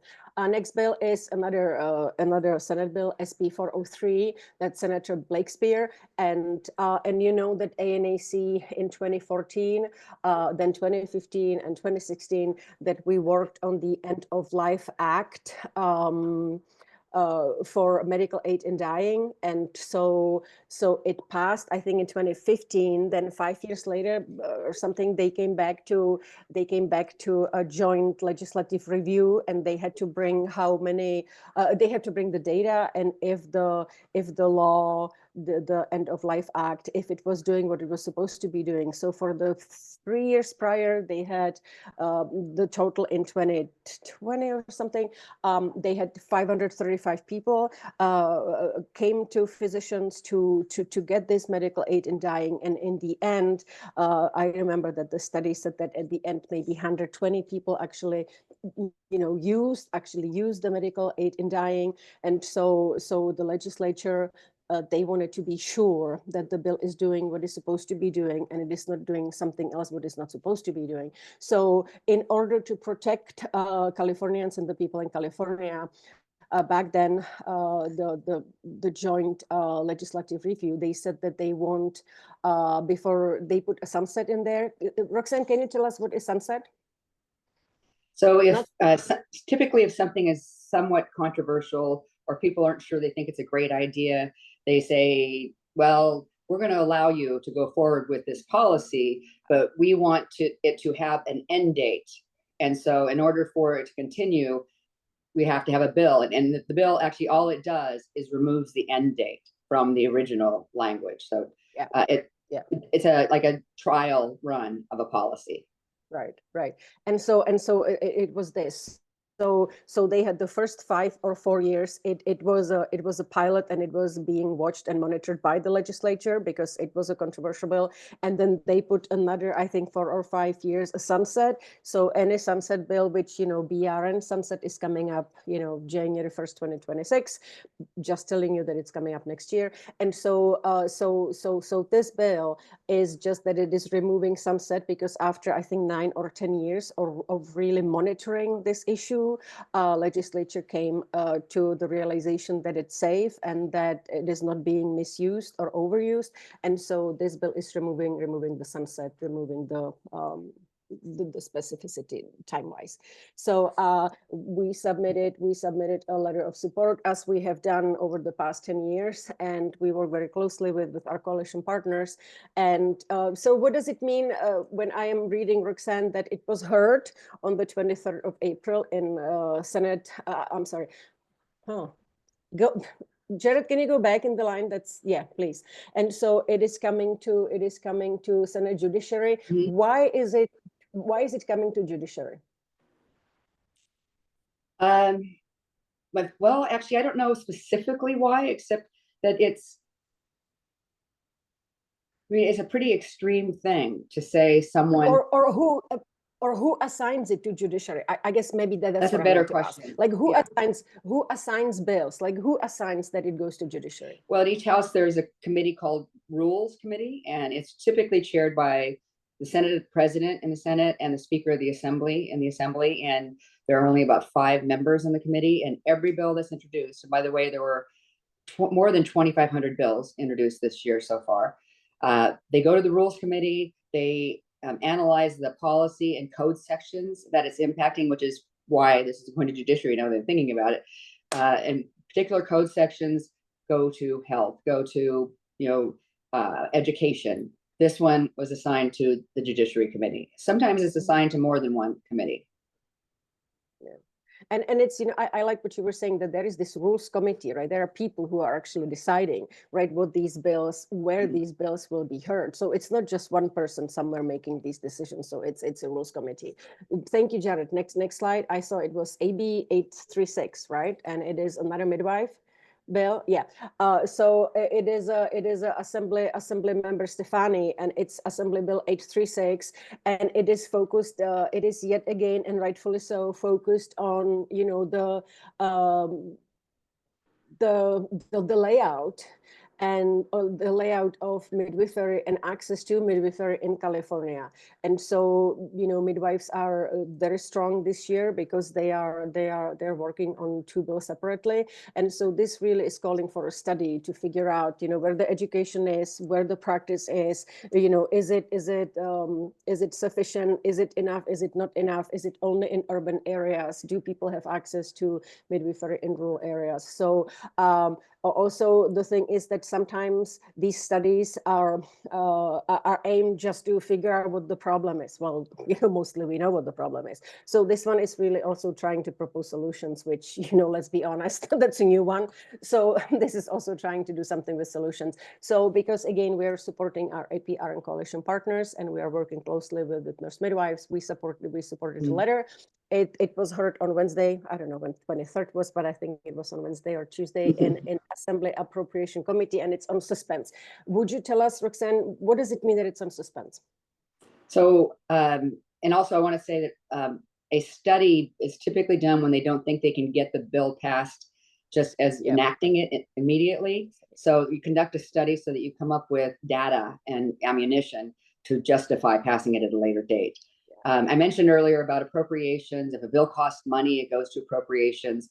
Each house establishes a threshold of if a bill costs more than, and I think both have agreed this year, if a bill costs more than is estimated to cost more than $150,000, it gets put to the side and is evaluated as a whole so they can determine what they're really exposing the state to in terms of possible expenditures.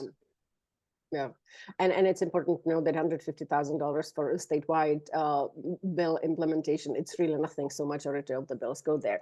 Jared, next slide. Thank you. So, oh, this is a good one, right? So, in 2014, right, this is the modernization of EpiPens or epinephrines, in schools. And so, in 2014, we were working on and we supported our fellows, school nurses, and a bunch of other organizations in making sure that EpiPens, the auto injectors, were available in every school. Well, now, and I read it very carefully because I still couldn't figure out what is that they're trying to do. So this bill is really not changing anything. It's just because in the 2014 bill from Senator Huff, it was that epinephrine auto injector must be in every school. Apparently now we don't have auto injectors anymore. We have these different delivery systems of epinephrine, so they have to modernize the language. So even these things must be legislated, and so we wanted to share it with you that even this needs to be brought up in front of the legislature, and it has to change. And plus, also preschools were not part of the original bill, so they are trying to put preschools in it too. Next slide, Jared. Thank you. Oh, this is another good one. This is so interesting. We have like maybe 2 or 3 bills from from Assemblyman Flora, and he's a Republican. So, right, as Roxanne said, Republicans in California can go work on their golf game. And it is not a diss against them. It's not about that. It's about Democrats having supermajority, and therefore Democrats alone, without Republicans in the building, can pass really any bill and really any amendment they need. So this one is for our APRN colleagues. Actually, nurse practitioners have participation and membership on a medical staff inside a hospital to be members of medical staff, as APRNs are not until now. Nurse practitioners have had it put into Assembly Bill AB 890, which then became a law in 2020. So nurse practitioners, have it now, but the other APRNs still don't have it. And so since they are providers and independent decision makings inside a hospital, they should be member of medical board. The medical board, of course, the hospitals are not doing it. So we also, in the last 2 years, we were communicating and you cannot say we were communicating with CDPH, California Department of Public Health, and because they have the rulemaking capacity to change the language in their regulations. So they've been already several months late in making that decision. Then they rather had another hearing, which we attended, and we supported our APRN colleagues again. So they're again months late in making decision. And now it's nice because they say that they don't have to make decision because now it's in the hand of legislature. So let's see if our APRN colleagues will get the privilege and joy of being a part of medical staff. Next slide, please. On the last one, you mentioned it's a 2-year bill. Do you want to explain what that is? Which one is 2-year bill? The last Flora one. Oh, really? A 2-year bill. Well, all I know 2-year bill is, this is what I kind of learned from you. Oh yeah, this one, Flora, because like they cannot, if I understood it correctly, and tell me, Roxanne, if I learned from you, if the likelihood of actually getting the bill passed and keeping up with all the deadlines that a bill must keep up with in the origin house, right, like in the Senate or in the Assembly, then they make it a 2-year bill, hoping that something miraculous happens, and by January 30th the next year, they will be able to get the support behind it, right? Did I learn my lesson correctly, Roxanne? Well done, Grasshopper. Yeah, we have 5 more minutes, Roxanne. So this one is 80, but this is good. We're covering really important bills, so I put the most important at the beginning. So this is Flora again, Assemblyman Flora, Assembly Member Flora, Republican. So this is something interesting, and many of our educators in the House know about this. So this bill would allow residents of California who are in out-of-state nursing program to do their clinical in California, like without their school and without their school faculty and without their cohort. So this is what they're trying to do. And plus, I think that the nursing students, California resident, would have to find their own hospital and find find their own nurse. And so this is quite problematic, because on one hand, if you really don't know the specifics, on one hand, you're saying, oh, this is great, we just get more nursing students. It's way more complicated, and especially the protection of the nursing students, making sure that the faculty is prepared, that the clinical practitioners are aware of the didactic portion of nursing curriculum. The BRN actually sent long letter opposing this bill, and so I read all the analysis, and they are really on point how really problematic this is, and then it's not fair and it's not equitable. So that's something interesting. So we are opposing it. All nursing organizations are opposing this, and so let's see what's gonna happen. It's gonna be an appropriation. It's a Republican. It's gonna go on suspense. So let's see. I think we have 2 minutes. Next one, 646. This is a good one, because this is where we get into the environmental bills. And so wouldn't you know that this is the prenatal vitamins? Oh yeah, wouldn't you know that in prenatal vitamins we have 4 toxic heavy metals: arsenic, cadmium, mercury, and lead. Isn't that nice? And so this is Senator Weber Pearson. She is a Dr. Weber Pearson, MD. She is the daughter of Shirley Weber, who before the daughter Akila, it was Shirley Weber who was the senator for San Diego. Shirley Weber now is Roxanne. Is she not Secretary of State? What is Shirley Weber now? Secretary of State. You're correct. Yeah, I was correct, Secretary of State. So this is really focused on, because if Government Accountability Office tells you that they've done all this testing of prenatal vitamins and 50% of them have these awful for heavy metals in them, that's a problem. So they're trying to fix it and prevent it, or do make it sure that public knows about it. And what is the last bill we have? Because I'm going to make it on time. What is the next one?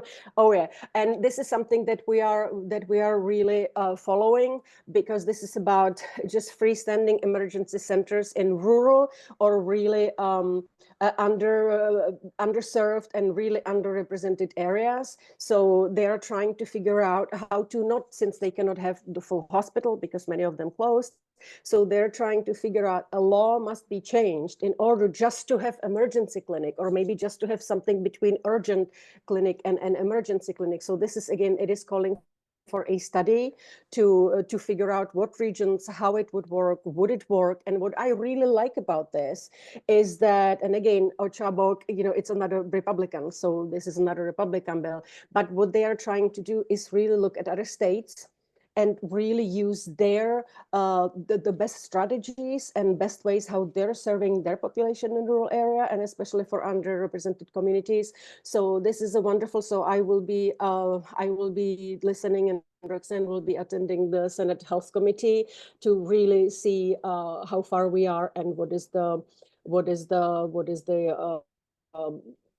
situation with this. So, I really want to learn more and just really figure out what is it that they will be studying. And I think that is the last bill for us. I think that we have 1 minute. So, just for me, I would like to just say, yeah, we're just ending here because the rest is kind of very similar. So,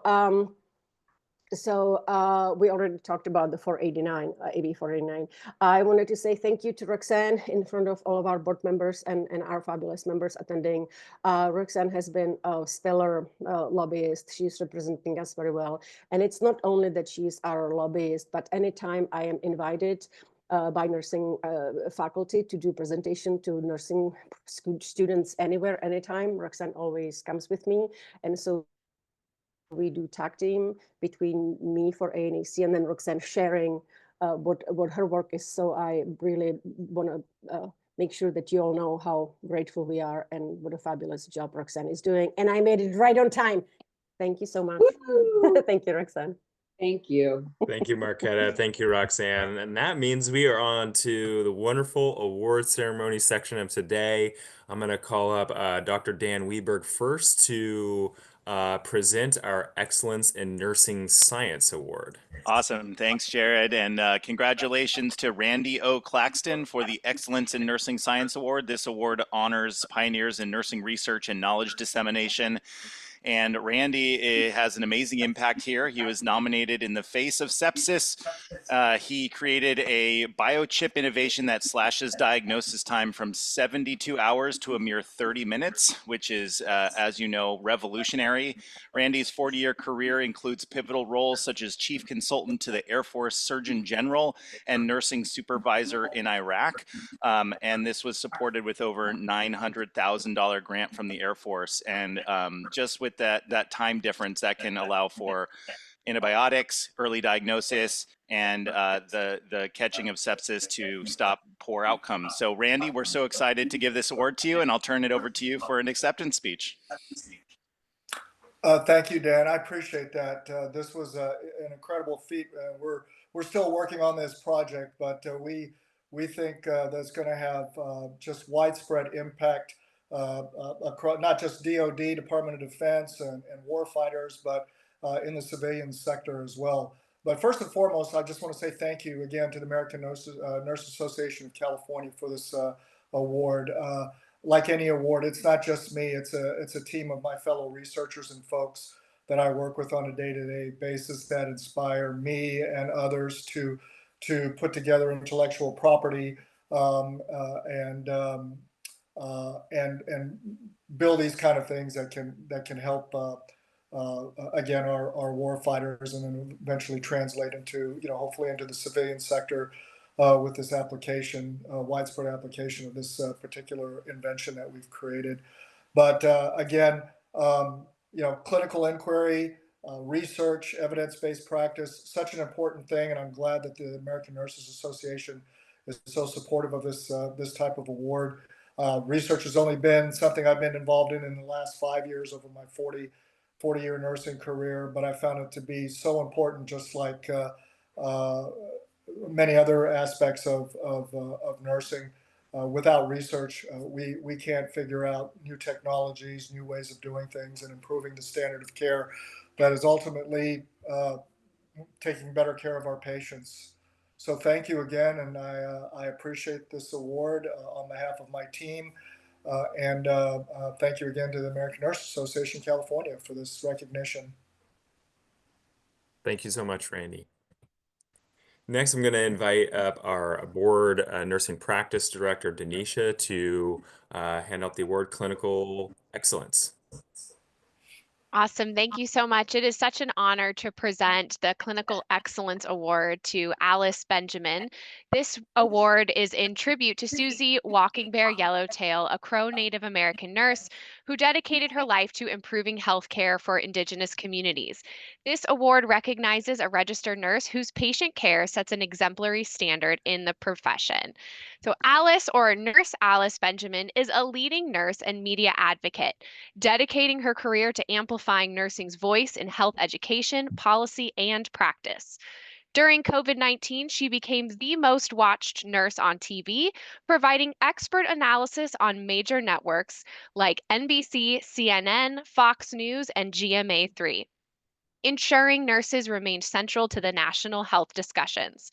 Founder of AskNurseAlice.com, a trusted health platform, she's a frequent contributor to shows like The Doctors, Dr. Oz, and Dr. Drew, consistently representing nurses in the media. She's consulted for Fox's The Resident, contributed to Fox Satellite Radio, and is an NBC medical correspondent, ensuring nurses are central to health discussions. Alice has significantly impacted health policy and practice. As an Affordable Care Act liaison for AARP, she educated at town halls with congressional leaders. She represented the American Heart Association in the U.S. Cardiovascular Preventive Task Force under the Obama administration, improving cardiovascular health strategies. She's also collaborated with the National ANA on workplace violence and healthcare policy campaigns.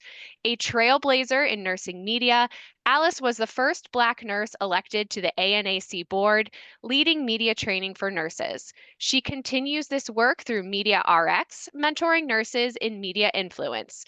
Her dedication to amplifying nursing through media, public health, and policy makes her worthy as a Clinical Excellence Award recipient. Her work has transformed nursing's visibility and value in healthcare and media. Congratulations, Nurse Alice. I will pass the mic to you. Oh my gosh, thank you so much. Um, Gosh, makes you a little nervous saying, I mean, hearing all that.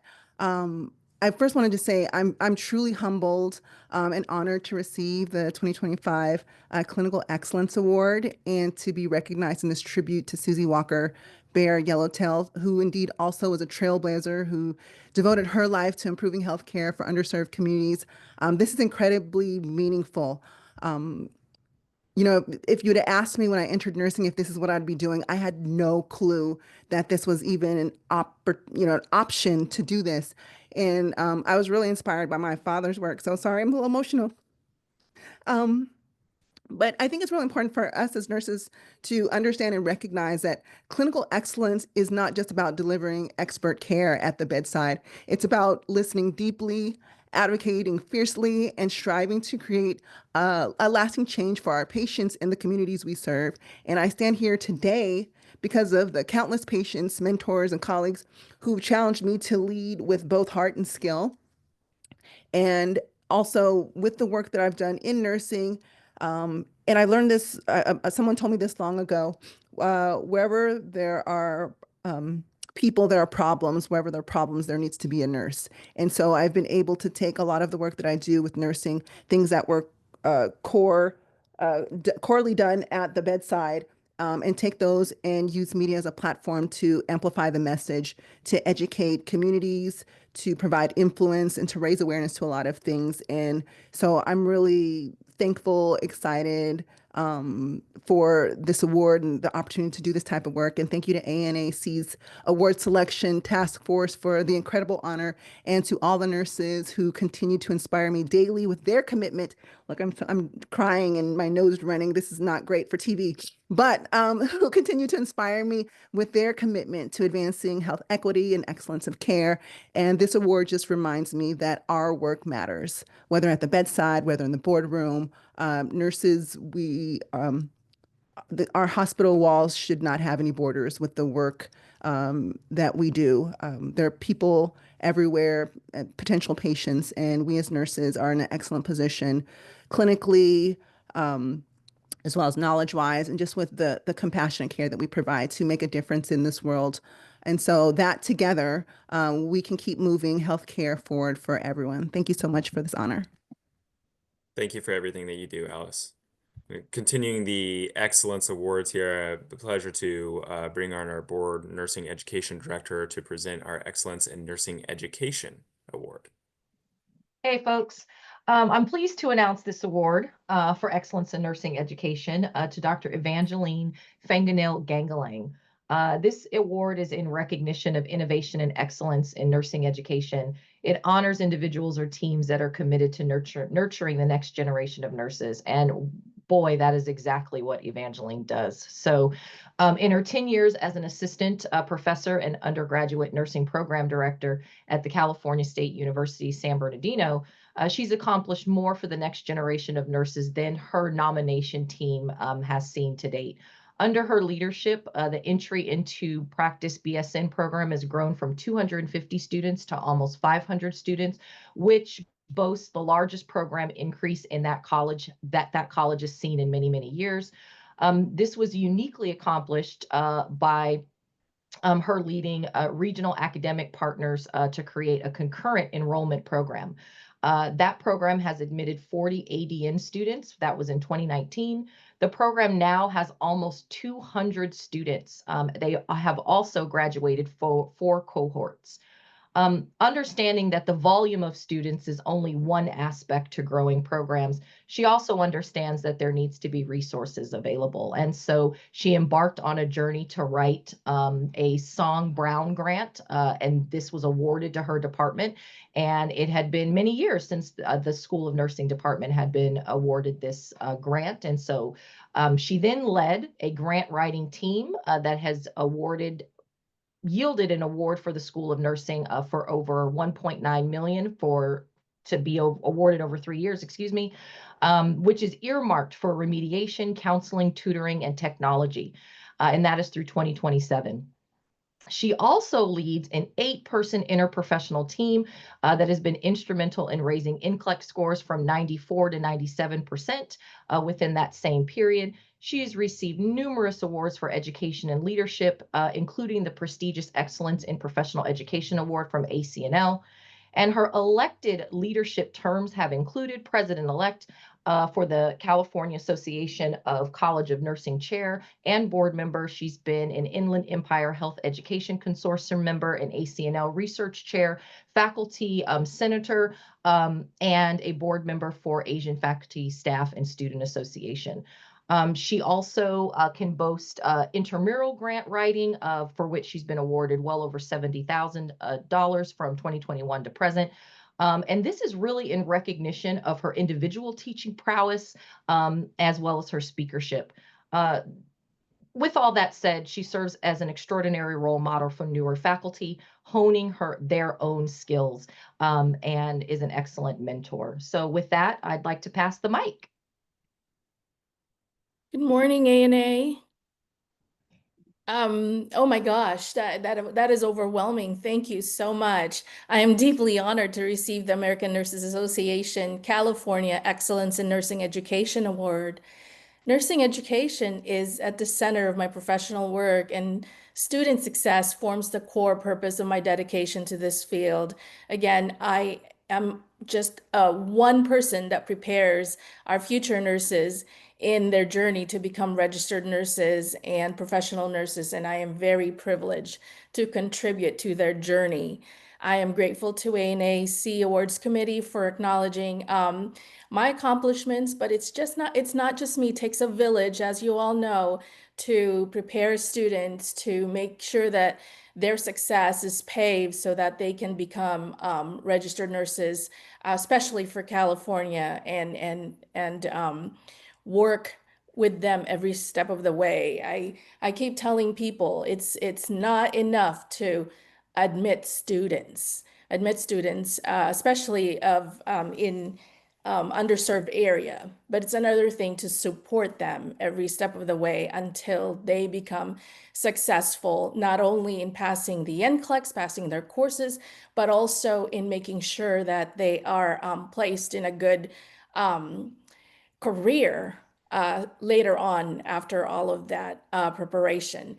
Again, thank you to ANAC, and I want to thank also my mentor, colleague, and friend, Dr. Marianne Schultz, for nominating me and believing in me every step of the way. Thank you.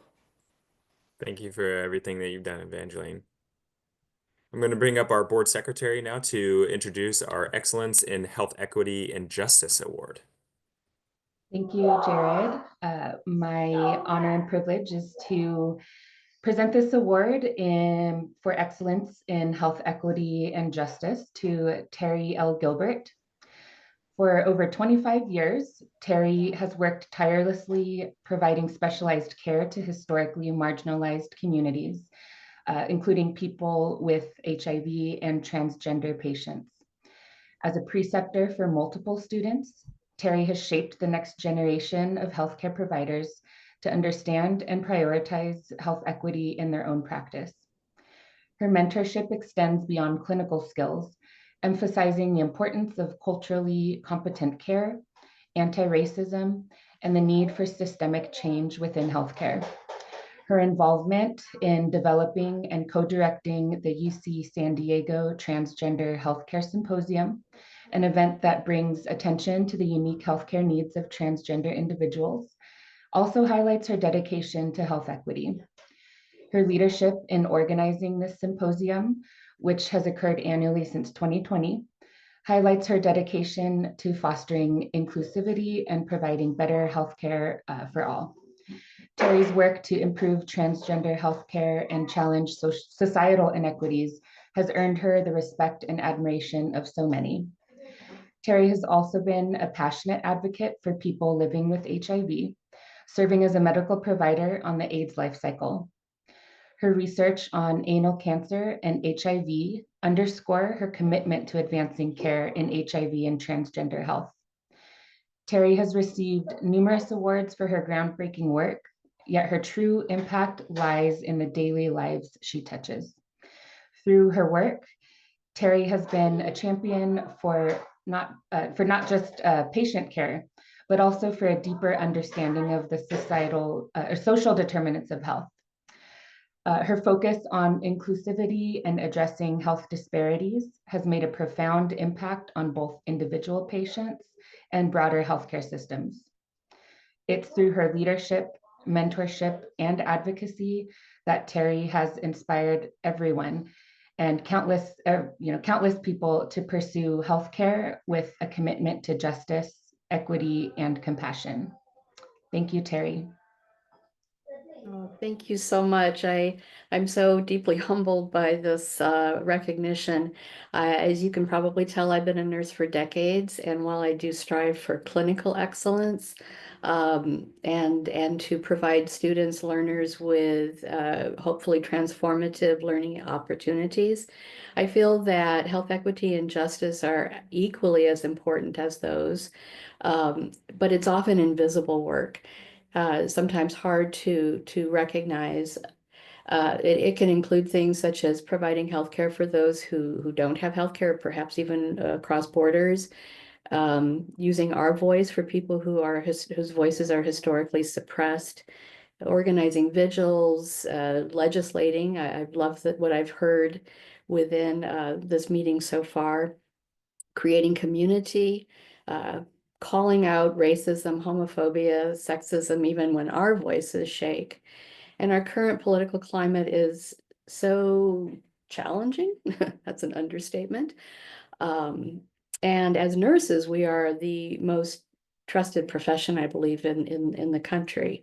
So I feel that it's our duty to use our voices to stand together and to protect not just our patients, but each other. I have to say, because this is often such hidden work, I'm incredibly honored by this recognition. I feel seen, and I actually feel sort of like I've won an Oscar, though I'm happy there's no red carpet on a Saturday morning. This honor has given me inspiration to continue. The times are really difficult, and I'm so happy to be standing with each of you to co-create a world where we can have health equity, justice, and dare I say, inclusion. Thank you so much for this. I appreciate this beyond words. Thank you so much, Terry.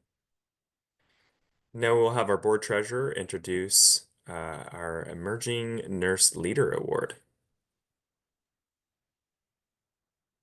It's my privilege to announce Sari Williams, RN, MSN, Certified Family Nurse Practitioner, as this year's ANA California Emerging Nurse Leader awardee. Sari's history was first in the ICU for 10 years, followed by the past 6 years in supportive palliative cancer care at City of Hope, where she has developed a program where she specializes in sexual health and intimacy care for people with cancer. It's an amazing area, and I think that she has a long future in making this internationally known. It's often forgotten by healthcare providers, patients, and their families. Sari, we congratulate you and wish you a notable future. You have identified an important specialty nursing area. Thank you again, Sari. Thank you, Susan. Good morning, ANA, and congratulations to all the other recognized winners today. Amazing work. I'm so honored to be taking an award with all of you today, and I'm just so honored to be even nominated or recognized. Something went wrong. Please try again. Oops. That's my story of my life, but here we are. I just, I don't think you get to be recognized as a leader without being around leaders. So I want to thank and acknowledge Janine Moreno, who's been something of a mentor to me, and Carrie Ramirez, my APP manager. I'm around many leaders in nursing and have been my whole career. I'm honored to work at a hospital that expects excellence and promotes curiosity, all in the name of, patient care and safety. And so I get to do that, and I'm very fortunate. I also, personally have a family who have had cancer, Emily, Devin, mom and dad. So, I kind of think like, what did they need, right? And where did their needs not get met? And how can we fill those gaps for our patients, because they're our family members? And so that's where, sexual health and addressing the whole person, right? And that's what we do as nurses. We're there 24 hours a day, seeing them as their whole person and addressing their personhood. And so as a nurse in palliative care, I get to do that every day. And just last week in the ICU, we were letting a woman and a mother go with her family at the bedside, and the husband pulled me aside and he's like, I just don't know how you do this job. And I said, I'm honored to be here with you, and there is no other job for me. And so thank you all for today and doing this award, and thank you all for what you do. We're so lucky to do it. Thank you. Thank you, Sari. Next, we have our Excellence in Advocacy Award is going to be presented by our board legislative director.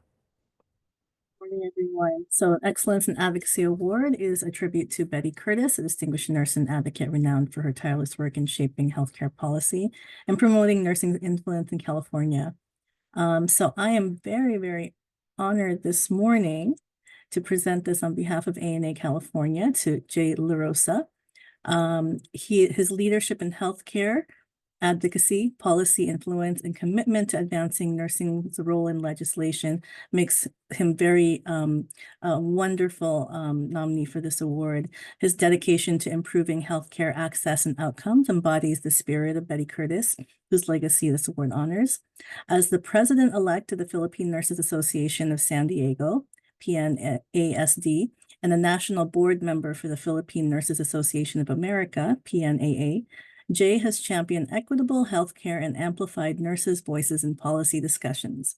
As a board liaison for the PNAA's legislative committee, he has mobilized nurses to engage in advocacy at local, state, and national levels. His leadership in mental health advocacy has expanded resources for underserved communities. As chair of PNA San Diego's Mental Health Advocacy Committee, he's developed educational initiatives such as an online resource hub and public awareness events, including the Mental Health Awareness and Resource Fair and the Menti-B Embrace Yourself initiative, both focused on reducing stigma and improving access to care. With 23 years of nursing experience, including 16 in case management, Jay has influenced national policy through leadership roles in the American Case Management Association. He's advocated for regulatory change, such as eliminating Medicare's 3 midnight inpatient stay requirement, ensuring timely patient care. His involvement in California Hospital Association's Case Management Committee and the Hospital Association of San Diego and Imperial County's Case Management Regional Work Group further solidifies his impact on healthcare policy. For his dedication to nursing advocacy, policy influence, and healthcare legislation, I am honored again to present this to Jay LaRosa. Thank you, Jelani. It was such a nice surprise that you are the presenter for this award for me, for the Excellence in Advocacy Award. I truly thank you for the trust and for nominating me for this category. Jelani and I met recently with the other National Nurses Organization with PNA, and she was our legislative chair, and I was their board liaison. So thank you for that. I am truly honored and grateful to receive this award. This recognition means so much to me, as advocacy is at the heart of our work as nurses. Again, I want to thank, in addition to Jelani, the organization, my colleagues, and the patients who inspires me every day. Budget cuts is a hot topic at the moment, but I always say that having an insurance is one, but having to use that insurance is another. the only care that you can present yourself without having to ask whether you have an insurance or not is emergency care. Beyond that, you will be asked whether you have an insurance or not. I was just at my doctor's office the other day, and there was a miscommunication about payment. And the doctor's office is saying that my insurance is not paying. And therefore, that very day that I have the appointment, that they will not see me unless I pay out of pocket for that visit, for the past visit, for me to be seen that very day. So again, having an insurance, it goes beyond that. We need to understand how we can better advocate for our patients, especially in the hospital settings and the outpatient settings. There's so much more work that has to be done on this area. I was just in CIMNA in March, and that's when I met most of the NAA team for the very first time in person. And I am truly grateful to the work that ANA does, and to continue to amplify what the need, not only by nurses, but by the community as a whole. Again, this award is a reminder that a reminder to use our voice to uplift others truly matters. I always say, people ask me, why are you always in events and conferences? If I continue to show up, I can show that to others that they can also use their voice to amplify others' voice, especially for those who are disadvantaged. So again, I share this award with every nurse who stands up for their patients and their peers. Again, thank you for this incredible honor. Thank you, Jay, so much. And with that, we're going to move to our final award, and deepest apologies here. This award is the President's Award, and we can make this change here in just a second. Introduced by our board president. Thank you, Jared. Yeah.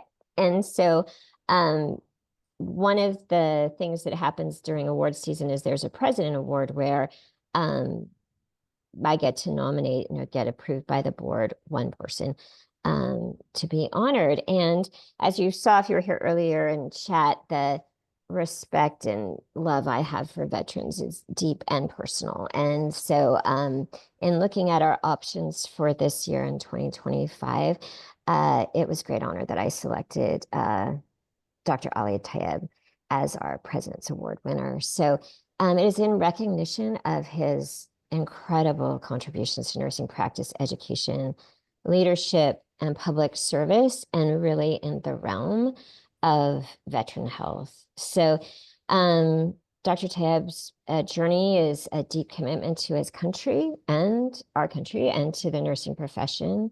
He is a U.S. Navy veteran, and thank you for your service. And his experience in combat trauma and emergency medicine has given him invaluable insight into unique healthcare needs of our veterans.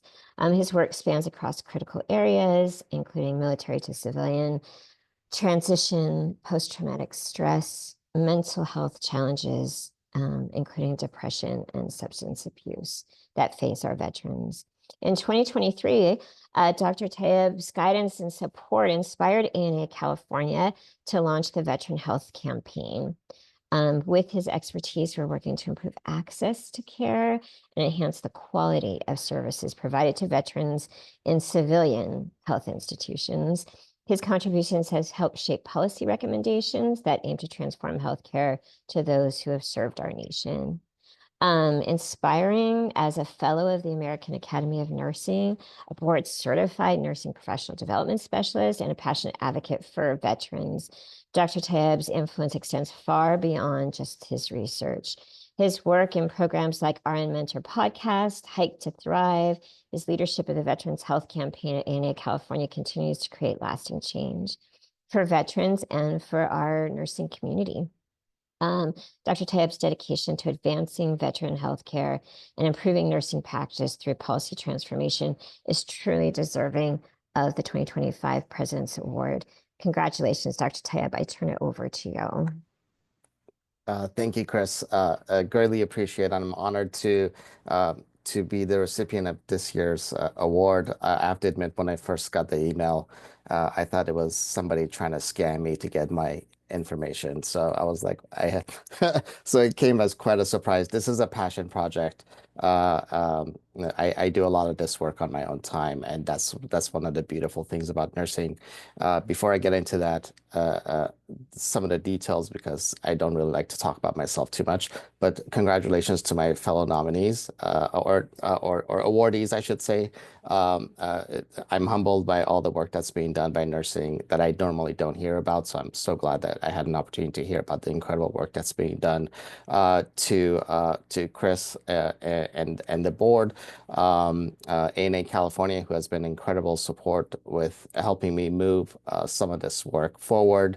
I've knocked on a lot of doors. I have to admit, I started at a national level, and at the national level, a lot of times you get these sort of statements that say competing priorities, and we just don't have the space for the topic at this time, but it's an important topic. So after going after ANA California, I'm like, let me start from a state level then. Dr.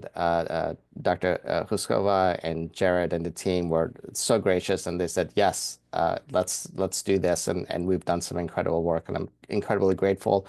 But I just want to also say, so this work isn't done just by me, but this work is an entire team, and I have Jared on speed dial. But you know, I'm giving a presentation later this week, and I went through and I'm talking about mentorship, and I said how many people have actually gotten me to the point that I am, and just doing some rounding, about 90 plus teachers and faculty over the years, 16 mentors, over 40 sponsors, and countless supporters that have led me to be here with you and have the work recognized. So we never do these things alone. But since I have had the opportunity to build this platform with ANA California, we have had the opportunity to create the Association for Military and Veteran Nursing, which actually is going to go live this year. This is going to be a national platform for anybody who is working with veterans, their military, and their families. So all of you are welcome to join that organization. This will go live this year. The website is already up. The membership is not. So as that work has been able to do, we've been able to also create the Military Veterans Health Specialty Interest Group within the Western Institute of Nursing. And there's rumors of ANA actually coming on board and creating a resource page for nurses that are veteran-centric.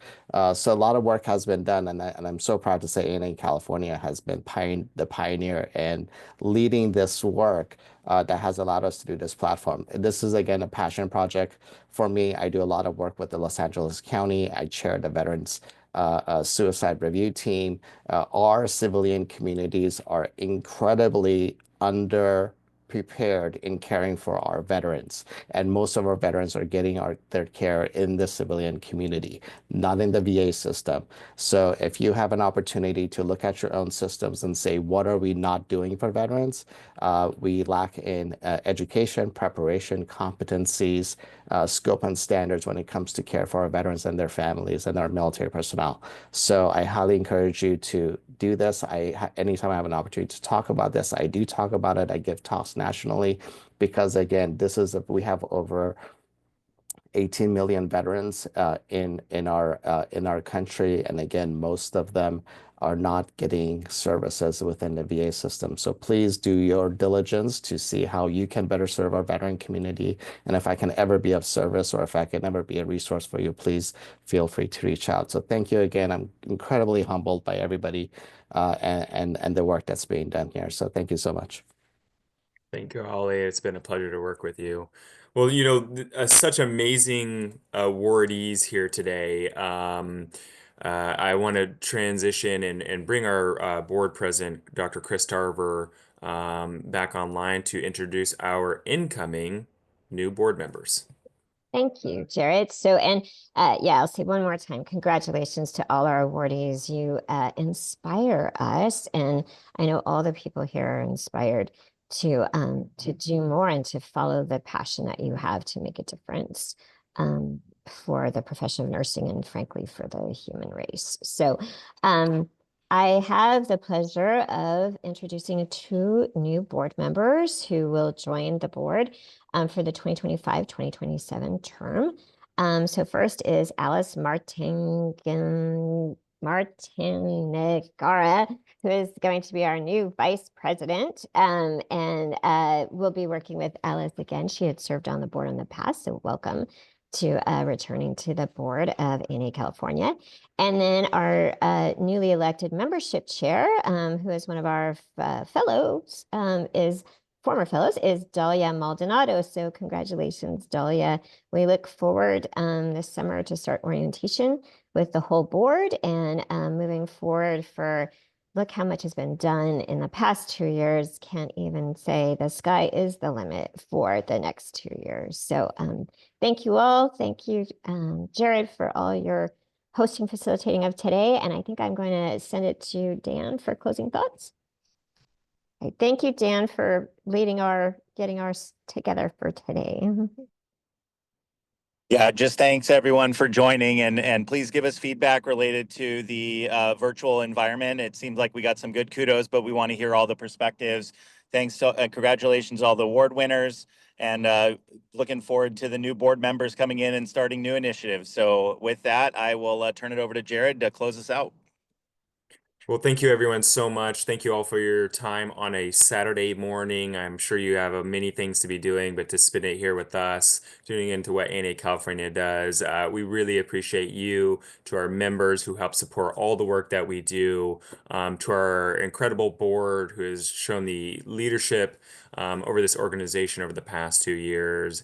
And I'm just thankful to be here alongside our amazing staff members. So thank you. To everyone, have a great day. Thank you to our award winners. Please reach out to us and connect with us. Looking forward to it. Take care, everyone. Thank you. Thank you all for attending.